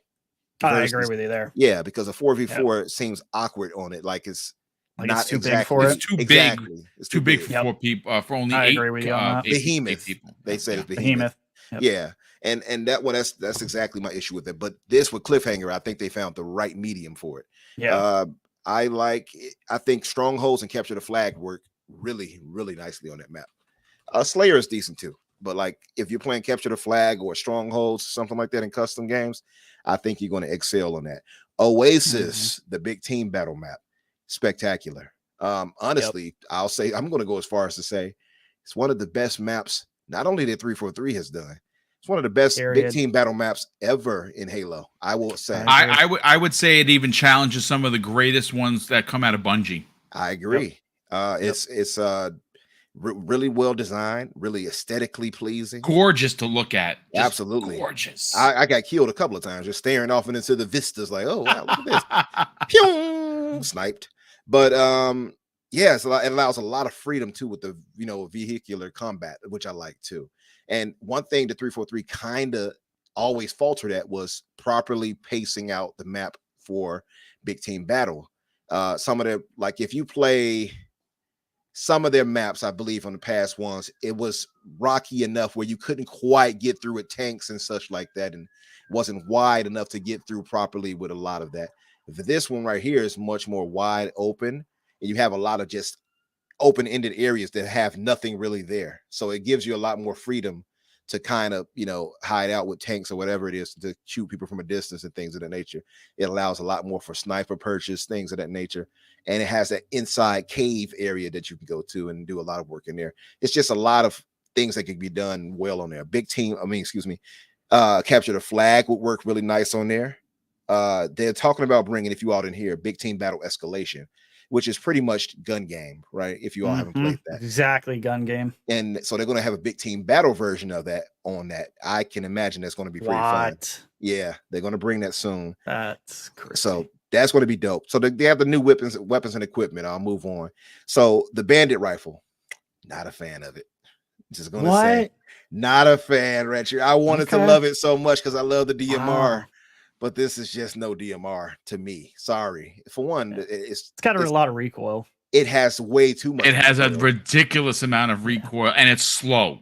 It's slow, very slow. Yeah, I'm like, look, by the time I'm shooting off these shots, they popped me about 5 times already with the pistol. It's like, no, they need to change it to allow you to shoot it as fast as you can shoot the pistol, in my opinion. Because since I agree, 100%. Oh my god. Since it's manual, I have to disagree with you on that one. I'm telling you, Retry, if not that, then they're going to have to make it a little more powerful. That's the only option. The other option. Yeah, if it stays slow, it has to hit. Exactly. If you get hit twice, you got to go down. Yeah, you got to pop your shields and bring you down for sure. I agree. Ooh. At least 3 shots, maybe 2 to the body, 1 to the head, or or 2 to the head. Because to me, I don't really see a purpose for it. Because I would rather grab the assault. I mean, not the assault, but the BR.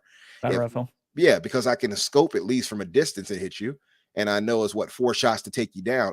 I'll rather have that than a more or less mid-range. It's like a mid-range, much less powerful shotgun. That's pretty much what this is, with more recoil.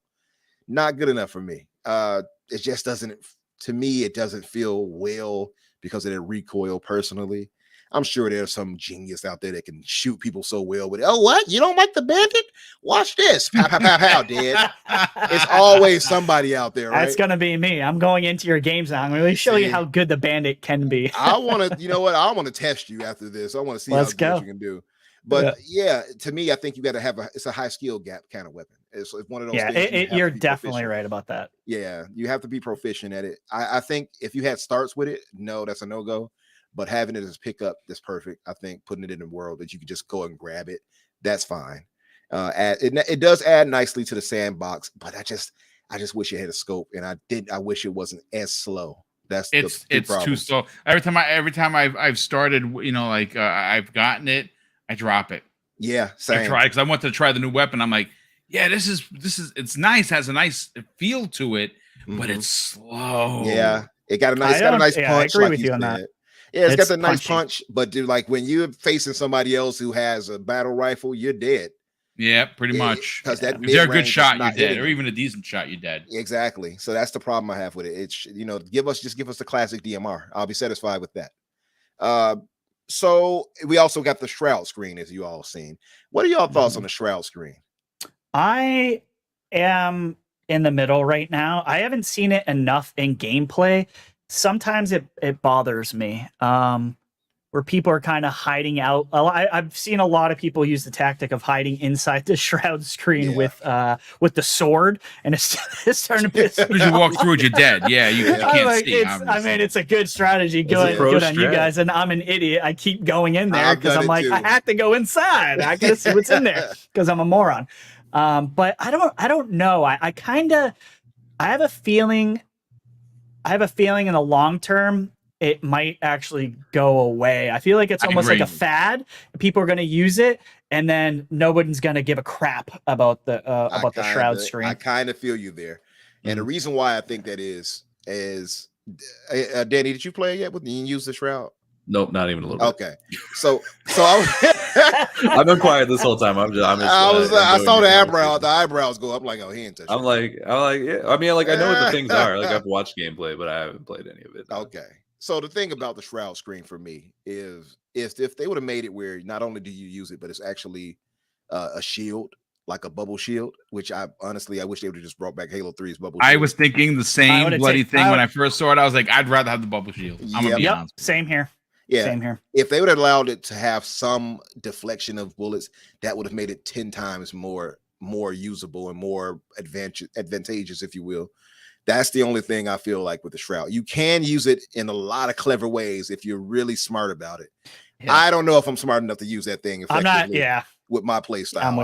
I'm like, nah, I'm too active.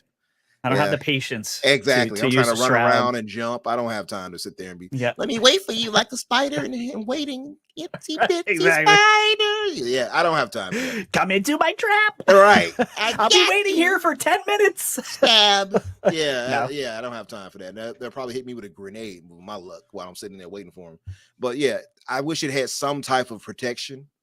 But other than that, I have used it at times to kind of get away. Like I'll shot it. If you play Escalation, you get the skull at the end. So you get the shroud with it and you shoot that and you have to get closer to the people to hit them with the skull, of course.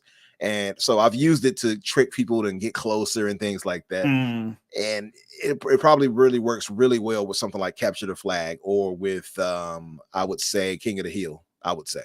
So yeah, it has its uses. Yeah, it has its uses for sure. I just personally, the first thing I thought was, man, I wish I had the bubble shield. But so Battle Pass thoughts, I'll just kind of get through this kind of quickly. It's more content overall compared to previous seasons. I saw some videos on it and they talked about it's basically like 193 different pieces compared to, I think, which is like, I believe 30 or 40 more than the previous season and then a bunch more than the first season. You got 7 armor coatings to 0 for season 1 and 2. So you got 15 emblems, 5 nameplates, 22 more weapon coatings compared to 1 and 2. 1 had none, 2 had 2. Season 2 had 2. And so there's 22 new weapon coatings, which is cool. The new armors, the Chimera, which is a fracture event, personally not too wowed by it. Some color combinations look good on it, I would say. I have mine black and red now with that fatigue. That looks okay, but I'm not a fan of the helmet designs overall on that. I'm not sure how you all feel. I'm just not a fan of the helmets. Yeah, the one for the underwater looks ridiculous. Yeah, it's been one of my biggest complaints. It's been some of the armor. I kind of feel like I actually really like the armor this time around. No, I really like it. I like the armor. What I'm hoping for.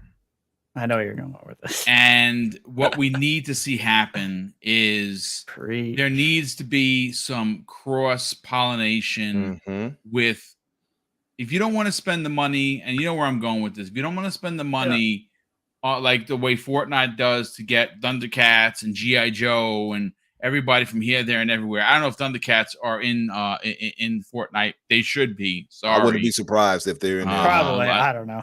Panthro all the way. But it's too. Y'all want to talk about that? No, all right, that's fine. I'll be over here. I'll talk about it with you. I love it. I love Fortnite. I bought skins that I have no. Why am I buying it? I don't play Fortnite, but it's so cool that I can't not buy it. That's definitely one of Titan in there, and I said, "Ooh." That's definitely one of Halo's biggest issues, though. Look. There's no reason why there's not a Gears of War inspired armor. Yeah, there's no reason why there's not a power armor from Fallout. I mean, you can go down the line. So true. They need to use their first party IP and make armors based on that. If you don't want to spend the money on guest characters, I hear you. But how is it that we don't have some cross-pollination with the IPs that you do own? I don't understand it, but that's not the only problem. Umber's going to get into it. Yeah, but I agree with you. That's part of my notes too. But the Mirage, to me, the Mirage L, that's my favorite. That's my favorite too. I like the that best one. I like the color combinations for it. I like some of the helmets, at least 3 of them. I wish they had a bit more. The one that's got the Umbra color scheme. Oh, that's for the weapon one you gotta get coating. stuck with, I think. Yeah, that's the weapon coating, but I'm definitely going to get it eventually. Okay. But the Mirage, I do love the armor design of that. It just looks real sleek and cool. Yeah, it's clean. It's really real clean. The look. detail is nice. It's a well-designed armor. It's like I said, I wish they had more helmets, but they have more helmet design options than the Chimera. The Chimera, the problem with the fracture events, by the way, is you'll get that armor and maybe a few little additions and changes to it, but not enough to really experiment and change your armor enough. The helmet designs are not that great for it. And most people are going to look the same. So they need cross core implementation. They talked about it. They're going to try to implement that. They need to get on the ball for that. It's got to happen sooner than later. It's got to, because that's what's holding it back. We've been complaining about that since day one. Like, why can't we take this? Why can't I take this armor piece and exchange it with another one? Why? Exactly. Yeah, well, that would make a huge difference. And like, it's actually embarrassing because they had it pretty much figured out in Reach. Like everyone, they was really did. happy Why would they go away from there. there? Exactly. Reach had it exactly right. Bothered. Yeah, exactly. And like Nintendo in the chat said, absolutely they need a Carmine armor. I would love a Carmine helmet. Dude, are you freaking kidding me? I'd rock that in a second. Absolutely. But you hit on something, Boom, that I had in my notes, which is the lack of crossover armors. Yeah, I imagine some IPs like Star Wars or some Marvel things like Iron Man armor or something like that, or Cyborg from DC, or that would be dope to have that added to this, to actually have something to draw people more into the thing. And what 343 wants to do, and I kind of get it, but I think they need to go adapt more to what they've done with the MCC, which is be more fantastical with the armors they give us. They're trying to stay in line with canon a lot of the time with their armor, and I think they need to abandon that thought and not only give us canon, but give us crazy armor implementations and crossover armors from a lot of different. What if they did like a Witcher armor with like the big antlers or something like that? Like, you know what I'm saying? Oh, you're talking about like the monster from The Witcher? Yes, yes. I forget what it's called. I mean, what if I know it probably costs a pretty penny, but you want to make money, you want to bring people in. What about a Boba Fett armor? Mandalorian armor? Oh my God. I saw a video actually that showed and asked people, I guess a poll was saying, would you like a Mandalorian armor or a Mandalorian armor that's done in Halo style? People voted for Halo style, 81%. Of course. And it looked dope. I was like, yes, give us that, please. That's the thing, right? Is I feel like the problem with a lot of the armor that they have is that they're trying so hard to stick to that like old Bungie aesthetic. Yes. And as someone who's never been a fan of that old Bungie aesthetic, like at all, because it's very generic sci-fi. No, like just do other things. There's so many. Just go crazy, right? Like there's nothing wrong. If you still have the old school styles there, then why can't you go bananas and go just like way out there? Like just try it. Just like try if you were it. doing story content or whatever, and you were like, "Here's our new Spartan. He's Doom guy." Then like, don't do that. That's stupid. But if it's a multiplayer thing that's not like canon to the lore or anything, who cares? Yeah, I mean that's a great Danny. Great somebody out there with bunny ears. And like what? I was just thank you, Danny. I was literally just going to say, do you want to know what the #1 selling thing on there was? What was the wacky thing they did? It was the freaking ears. Don't tell me the cat ears. Cat ears. You want to hate it all you want. Guess what? I hate those cat ears with a passion. I'm sure you do. You know what? I'm going to play against you. I'm going to buy those cat ears. I'm going to go. And I'm going to take the bandit rifle and I'm going to kill you with my bunny ears and my bandit rifle. I wonder if 343 made the cat ear. If you wear the cat ears, you live longer like a cat, like because every time I go against somebody with cat ears, they seem to live. And I'm like, you should have died. And everybody else would die normally, but these people with the cat ears seem to outlive me every single time. I'm like, it's just MLG. Right. The MLG strat is to wear the cat ears. You know what I mean? How dare you walk around looking how cute as you dare you? You know what I feel like when we play Halo? The number one thing I hear people say is, "How are you still alive?" Like I hear that all the time. Me too. Yeah. I do it. I do it. I like, why scream it aren't all you the time. dead Like, yet? I just hit that guy with a whole rack of needles, and I'm dead. What is happening? Boom. Listen, I did that earlier, and I was screaming at the TV, like, die! Why are you alive? Yeah. I mean, listen. Great points, Umbra. I love that you brought notes. Obviously, you're passionate about it. I'm passionate about it. I hope people are enjoying the conversation. Like I said, we're just nerding out on something that we love. Halo is an incredible part of. Before you say that part, I wanted to say this last thing. Yeah. The concurrent players, if you all were wondering, like, was it the numbers come back to it for the season? There was a spike on Steam, 13,000 concurrent players that jumped back into it, which is not super a lot, but it is. But that doesn't account for Xbox numbers and things of that nature either. So don't feel doom and gloom. It is definitely resounding within the community as far as that goes. And I'm going to say this last thing: season 4 and 5 are probably going to be really, really spectacular. Yeah, I agree. They're just they're learning, they're building much higher. Like this is without a doubt. I don't know if anyone can. I mean, maybe people can argue this, but this is the best season by. Yeah, you're right. Leaps and bounds. Easily leaps and bounds. Yeah, they're talking a lot of maps, and never mind, we got 4 community maps. Arts Room, Starboard, Perilous, and Salvation. No one's playing Arts Room because 343 completely effed that up and didn't put it into the community map section. You have to do it privately, which really stinks. That's the map where, they need to fix that. They need to just. It's a wacky level. Give us a wacky level, guys. It's okay to put it. It's in okay to be playlist. Wacky. It's okay to be wacky. 343, especially if it's in the community tab, because it's again much like it's just like, hey, we didn't make this, but you might like it.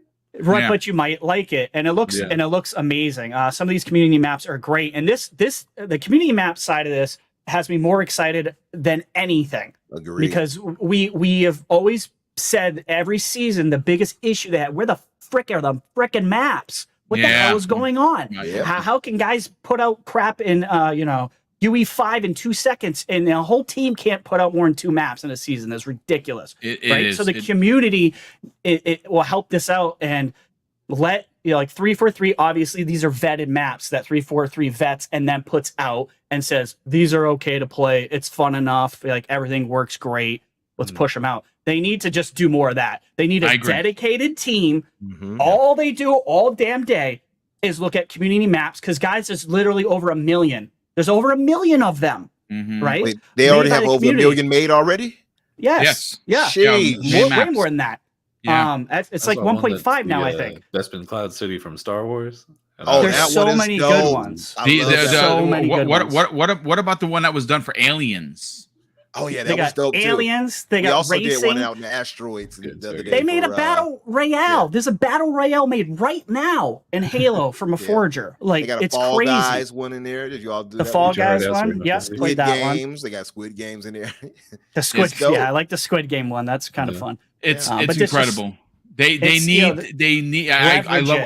I love what you're putting down, Retri. I think you're absolutely right.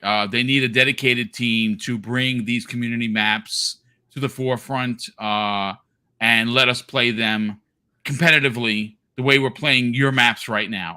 Again, if Forges is important to 343 as they say it is, and they've pushed that envelope that it is a key part of Halo Infinite moving forward, they got to do better on bringing those maps and adding those to a full-time rotation. That's top 10 maps should be in there. Absolutely. That's not what I'm saying, Jacob. You know that. I'm not saying that you don't need to sleep. I know 343 works hard. All I'm saying is you need to have a dedicated team to not sleep and just do that all day. I'm just kidding. But I love Escalation Slayer, basically gun game added to this. I thought was really amazing. Great ad. I'm loving that game type. The rotation of the weapons keeps it so fresh. And to start out with a rocket launcher, it's so great. Plus, it makes you touch stuff you normally wouldn't. Yeah, go for it. So I haven't played the new season because I'm just not really big on multiplayer, competitive stuff. But we sort of touched on something that has been irking me about Halo for a while now, which is that old Bungie aesthetic. It's so many people hold 343 accountable, and they're like, "This isn't what it was when it was Bungie." And it's like, no, of course it's not, because it's a different company, right? You need to let this other company actually do new things and try out new things. If your biggest complaint with Halo 4 or 5 or whatever is that it doesn't feel like the old Halos, then like, I don't know. Stuff has to evolve. If it doesn't change, it will never improve, right? And I feel like part of what's been holding back those games is 343 trying to be more like Bungie. I agree. And now here we are in March of 2023, and they both just put something out. And season 3 of Halo Infinite is being met with universal praise, and Destiny Lightfall is being met with almost universal negativity. Sony ruined Bungie. Or Microsoft did before they left. I don't know. Let's just blame Microsoft for everything. Yeah, have our I know, Jacob. Sony. Jacob, I know you're kidding, brother. I know. I'm just have our scrap. Maybe if people sort of loosen the belt on what they will complain about for Halo changing some things, maybe it could actually become a better game. Maybe they could put in that battle royale mode that people are asking for. Maybe and like Lucius said, by the way, just sorry to add. No, you're good. Add some PvE.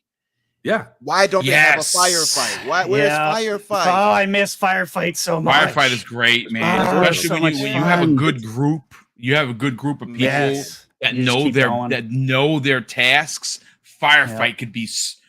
Firefight was, if I'm not mistaken, was introduced first in the offshoot Halo 3. ODST. ODST. Thank you, brother. Thank you for the save. Sure was. And man, that has to come back immediately. Like I love PvE doing that. Oh my god, so good. Dude. PvE would alleviate a lot of things, by the way. Because like for instance, with you, Danny, you don't care for going against the tryhards and the sweaties. You know, I get it. No, I don't. Sometimes you don't want that. That's why I avoid ranked. I don't have time for that. It's just I don't have time for ranked. I don't play stressful. ranked. Yeah, because I know they're gonna go really hard. I'm like, man, look, you making me not want to play.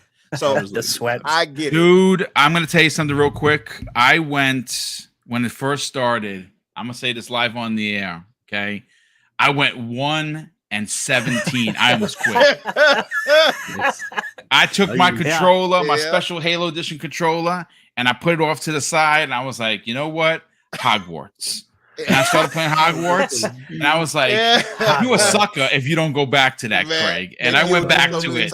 Boom, he was like, do you believe in magic? He started going, he started casting spells. No, I feel you. I did it the same. I think I had more than one kill, but they were destroying me. It was like, okay, this is not fun. This is not fun. And I got in with my buddy Magbound one time, and Magbound is actually very elite at Halo. And I made the mistake of having him be the party leader.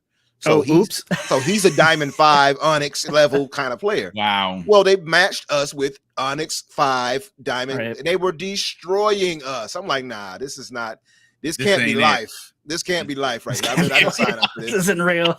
Yeah, I didn't sign up for this. You all are ruining my season 3 in this lobby. Yeah. These are killers, but yeah, so I think PvEs would go a long way in helping that, where you don't have to worry about PvP all the time. So give us Firefight. They took away Warzone. I don't know why they took away Warzone. Warzone was phenomenal. I didn't play a lot of it because I was very Halo 5 was such a nasty taste in my mouth. I was like, I played it. I loved it. I love fighting against other people, but at some point you're fighting, the computer as well. There's certain events. Warzone was awesome.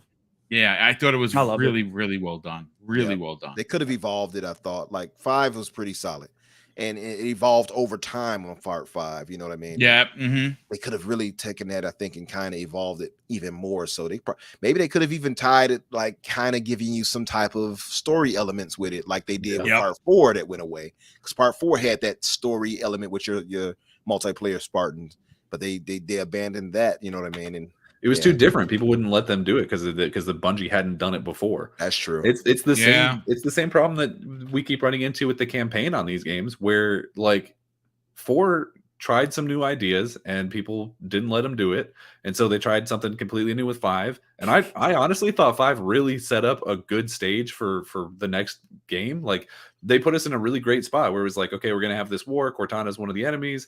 The Banished are coming in. Like, we've got all this great stuff going on, and then they start Infinite, and they're like, well, people didn't like 5, so we're gonna skip past this entire war we set up and just get to. They made a walking around lot of on mistakes. A Halo ring with some remnants of an army you never fought. Yeah. And it's like, cool. They made a lot of mistakes. Like with the that. cool part though, they made a lot of, the crazy part about 5 is, and just to really quickly say it is, the marketing failed that game so bad because we thought we were getting something else, and that's why most people were disappointed, and it just felt disjointed all the way through. But I think we were getting something else. I think they cut. Yeah, I think we absolutely were getting what they said we were supposed to be getting, and I think it just went and started chopping up. Halo 5's campaign is one of the better Halo campaigns, and people can fight me on that all day long. I was going to say you're going to have a lot of fights on your hand. Yeah, that's fine. I will fight them in the streets. I will fight them on the mountain. I will fight them on the goddamn moon. It's Halo. Fireteam Osiris is a significantly better and more interesting and varied team than Blue Team. Blue Team is 4 people wearing almost identical armor who are only identified by the weapon they carry, and Fireteam Osiris is 4 characters who are exciting and interesting and do cool things. I will give you that 100% that 343 actually fleshed out Fireteam Osiris in a decent way. I will give you that. By the way, please, 343, if you're listening, somebody there, give me Locke's armor in Halo Infinite. I would wear that non-style. I wouldn't change any other armor if I had Locke's armor. I think it's one of the best designs they've ever done in any Luke Halo Cage game. in Halo. There's no way you're gonna lose. Yeah, I think it's just a dope armor. I'm not okay with that. And Kale's armor is dope too. The red armor, that one's dope. Yep. But I agree. Like I say, part 5 is hit and miss for a lot of people, mostly miss. And it's just because of how they handled it. Those people are wrong. Yeah. but it is I can't funny believe that they let him get some punches in on my boy, Master How Chief. dare they? How dare they have another interesting character in this universe? Yeah. Oh. They just mishandled it because the marketing told us a different story. It was I mean, again, it was supposed to be the epic battle. It was supposed to be an epic battle that just never happened. It just never happened. Listen, let me just catch up on the super chats. There's been quite a few. I mean a lot of them. I want to shout out everyone that has dropped the super chat, has become a new channel member. Like I said, I dropped the merch link in there. If you found it or you need it, let me know. I'll repost it. Drawn TJ dropped a $5 super chat. Says, I think Valve and Xbox and Netflix will work together on cloud. I don't doubt that. I mean, Valve saying that they don't need a contract and they're already working with them is huge in itself. You're going to see in the coming weeks how many deals Microsoft is going to be making. It's going to be unparalleled. The work that they're going to do. Jonas the Dad, what's up, Jonas? How you feeling, brother? He drops a $5 super chat and says PlayStation is demanding parity. They don't want Xbox to use all of the tools it has. They know that they lose the power narrative. Indeed, they do. Hit that like button. Thank you for that. Simps TV drops a very generous $5 super chat and says, I love both consoles, but the fact that Jim Ryan came out the box and said that he simply wants to block the deal is just idiotic. I agree. I think that could have been a nail in his coffin, to be honest with you.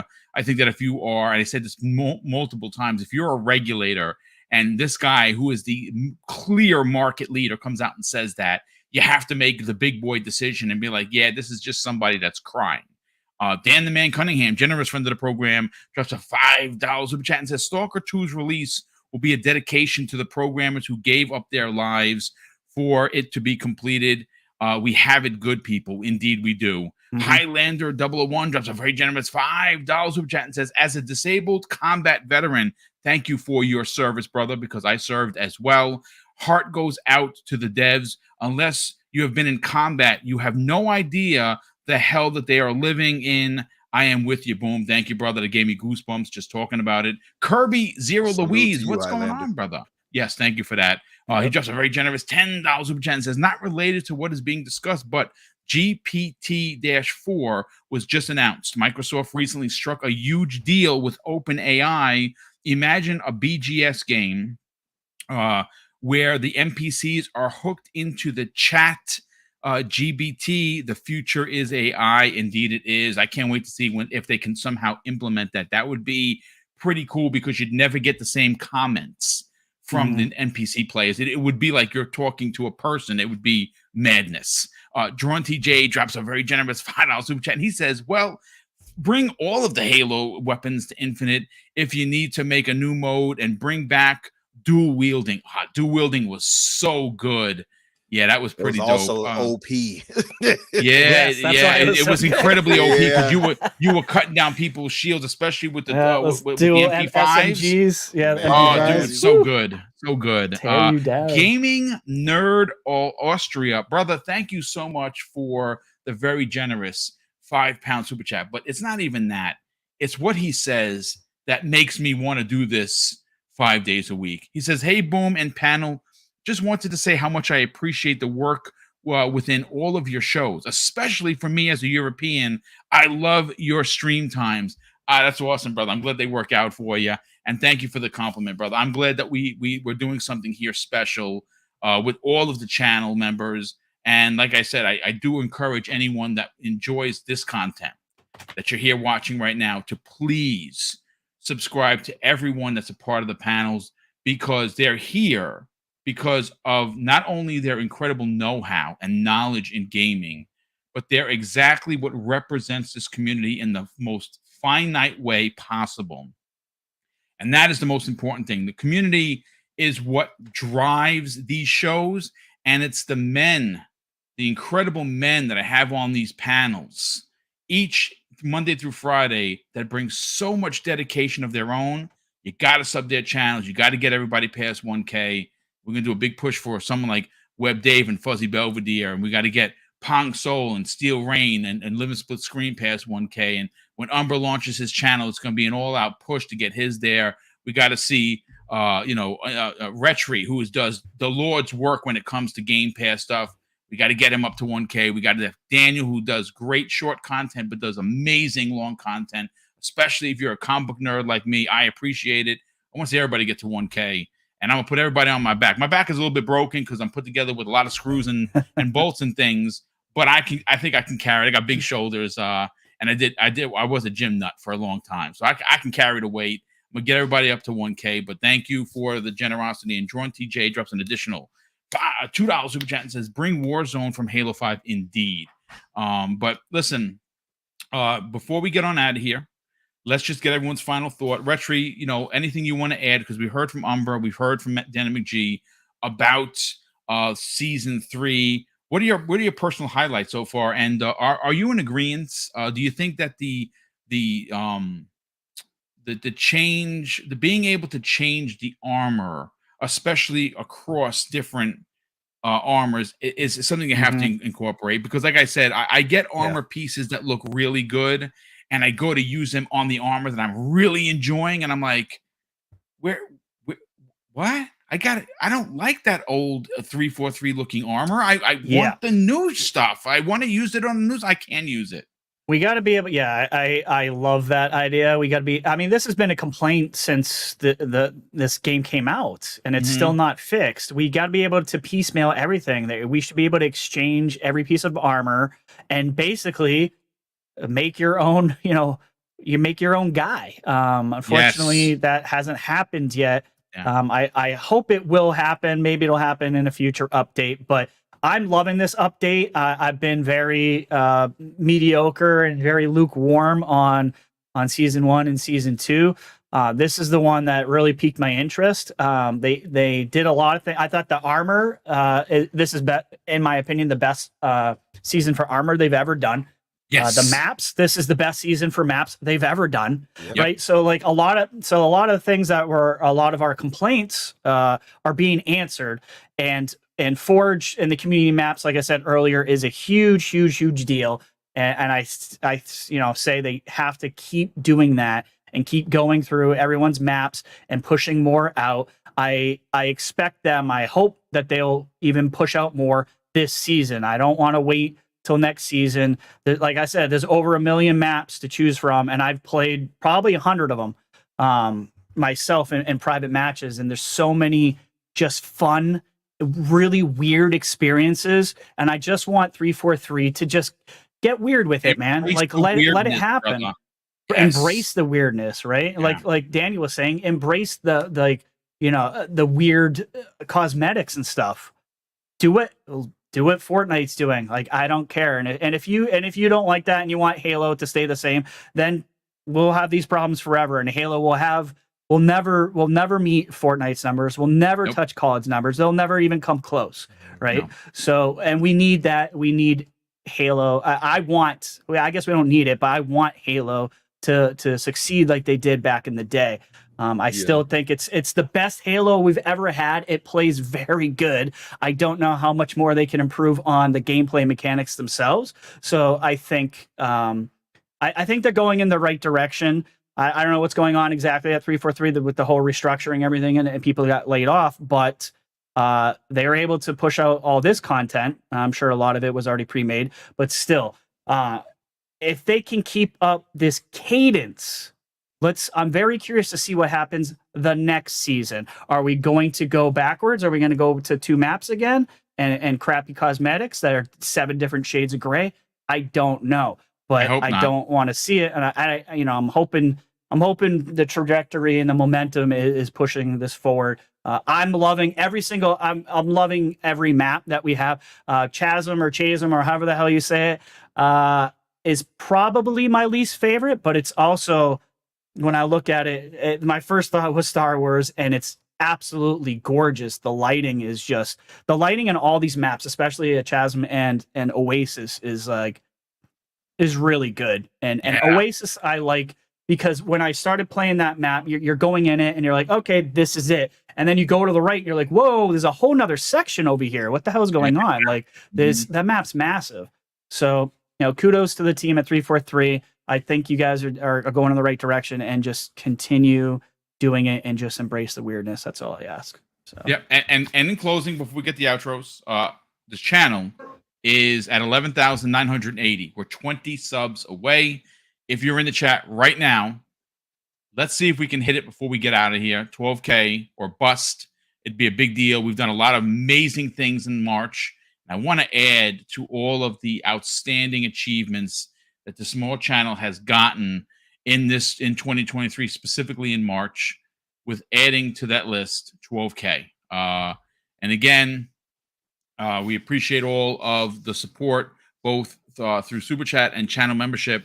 And of course, we're starting to see a lot of sales come in from the merch. Cannot thank you enough for supporting that. I know it's a long time coming, but it had to be done right. And the artists had to be specifically handpicked so that they did things. I'm working with all of the artists behind the scenes to bring some more additional images and patterns to some of the stuff that we're going to do. And I'm literally was talking with Sean Labrie while I was doing the show live on the air about something that we're going to do in order to help promote the merch and the channel. And I cannot wait to see what he does, because he's amazing. But let's get to the outros. Retri, sell your brand, brother. Talk about Game Pass _daily on Twitter. Talk about it on YouTube. Where can people subscribe? You do your channel each and every day. New videos. You're constantly working. You're updating not only on Xbox Game Pass news, but you're also talking about Xbox news. And obviously, some of the stuff that Lulu Chang has been doing. Lulu, the champion of justice, if you will, for the Call of Duty deal to go through. Talk about it, brother. Sell your brand. Uh-oh. Did we lose? Sorry. There we go. I did it. I finally did it. Well, there, I broke that cherry. There you go. There you go. You muted yourself live on the air. I know. I did it. If you guys want to know about Game Pass, follow me. Game Pass _daily on Twitter and Game Pass Daily on TikTok and YouTube. And of course, I'm going to drop this right now. Gamers Council is a new podcast me and Dave are doing. We just had Pong Soul and Mav on the show. We were talking Starfield. Those were a lot of fun. We had our highest amount, I think, in the live chat. I think we hit up to 49 on that show. So, and we're bringing a bunch of new guests, and we're going to be bringing all kinds of very good guests coming up. So make sure to subscribe there, guys. And yeah, that's all I got. Just follow me and let's just have fun gaming. And of course, you can join our Discord, which I dropped early in the chat as well. We play Halo. We just played Halo with Boom and Zemi Games last week, actually. Yeah, we I had a ton of recorded fun. it, and of course, the DVR, the great DVR for the Series X, it's all chopping. So now I got to record it again. It's just, Okay, well, I didn't do that great that night, so it doesn't matter. I did terrible as well. Now I'm running around and I'm beating people down cowboy style. It's great. Now I've gotten back to my Halo. The old man still got it, folks. The old man still has it. Crazy. But Infinite Number, say your brand, brother. Talk about what you're doing, not only on Friday evenings with the Xbox Infinite podcast and your mates over there, but also talk about what you're doing behind the scenes to bring your flavor and your new channel to the masses. Talk about it. Yes. Thank you, Boom. Thank you, fellas, and Retri and Danny, and thank you, chat. It was a good discussion. And once we got to Halo, I was enamored. I almost kept going on and on. But yeah, you all, of course, can find me as Infinite Umber or Umber Infinite on Twitter. You'll find me either way. And of course, on Fridays, like Boom pointed out, Xbox Infinite podcast at 7 o'clock, now 8 o'clock Eastern, because daylight saving times, I believe. So 8 o'clock Eastern. And of course, like he pointed out, I'm working on my own show. I just posted myself in the chat now. You can subscribe to me now if you want. I'm already getting some things in order for that. And I'm still trying, hopefully, to launch, me and Danny, to launch for this month, at the end of this month, if not next month. Just got a few more things to get in order, and I'll be there. So hopefully I have many of you guys support to come through and come and hear us out. And like I said, we'll be talking about a lot of things, be it gaming, be it manga, anime, be it comics, be it movies, but mostly, obviously, we'll be focused on gaming. So, but yeah, we will talk about a lot of things. So come by. Good stuff, brother. Cannot wait to see that, and we will do that a major push once we get that done. Daniel McGee, sell your brand, brother. Talk about the best place for some of the greatest short and long content, especially if you're a fan of the DCEU and what James Gunn is doing. You have a good ideology on what you want to see happen. Also, more importantly, where can people reach out to you and strike up a conversation on social media? Yeah, so you can always reach out to me on Twitter at Daniel J. McG, or on YouTube at just Daniel McG. That's Daniel MCG. Just put out a video, 2-3 days ago, whatever Saturday was, talking about the new Starfield delay and how it's a real bummer, but probably the right idea. But yeah, over there we're talking about all the news, all the reviews. I'm rewriting the DCU. So if you're interested in any of those things, or want to hit me up in my DMs to tell me something that you would like for me to make a video on, feel free. I'm an open book. I'd love to see you swing on by. Oh, good stuff, brother. Well, love what you put out there. Love what everyone's doing for the community. Just want to thank everyone that has helped us march towards 12K. Obviously, the closer we get, the more we can now start talking about 13K when we get there. Mrs. Boomstick and I have added a goal to us personally by trying to hit 15 by the end of the year. I don't know if we hit it. It is lofty, but we can. We're going to give it the old college effort, as they say. Once again, big shout out to all the super chats that came in. Thank you so much for supporting the channel. Of course, I'm going to close out the show with something that's important to me, folks. Hopefully one day it'll be important to you. And that's something that my dad taught me when we were kids. And he would say, Craig, treat others how you want to be treated. And also, it doesn't cost anything to be nice. You live by those rules, son. I can guarantee you're going to have an awesome day. So take care, everyone. We'll see you next week on the newest episode of the Xbox Factor podcast.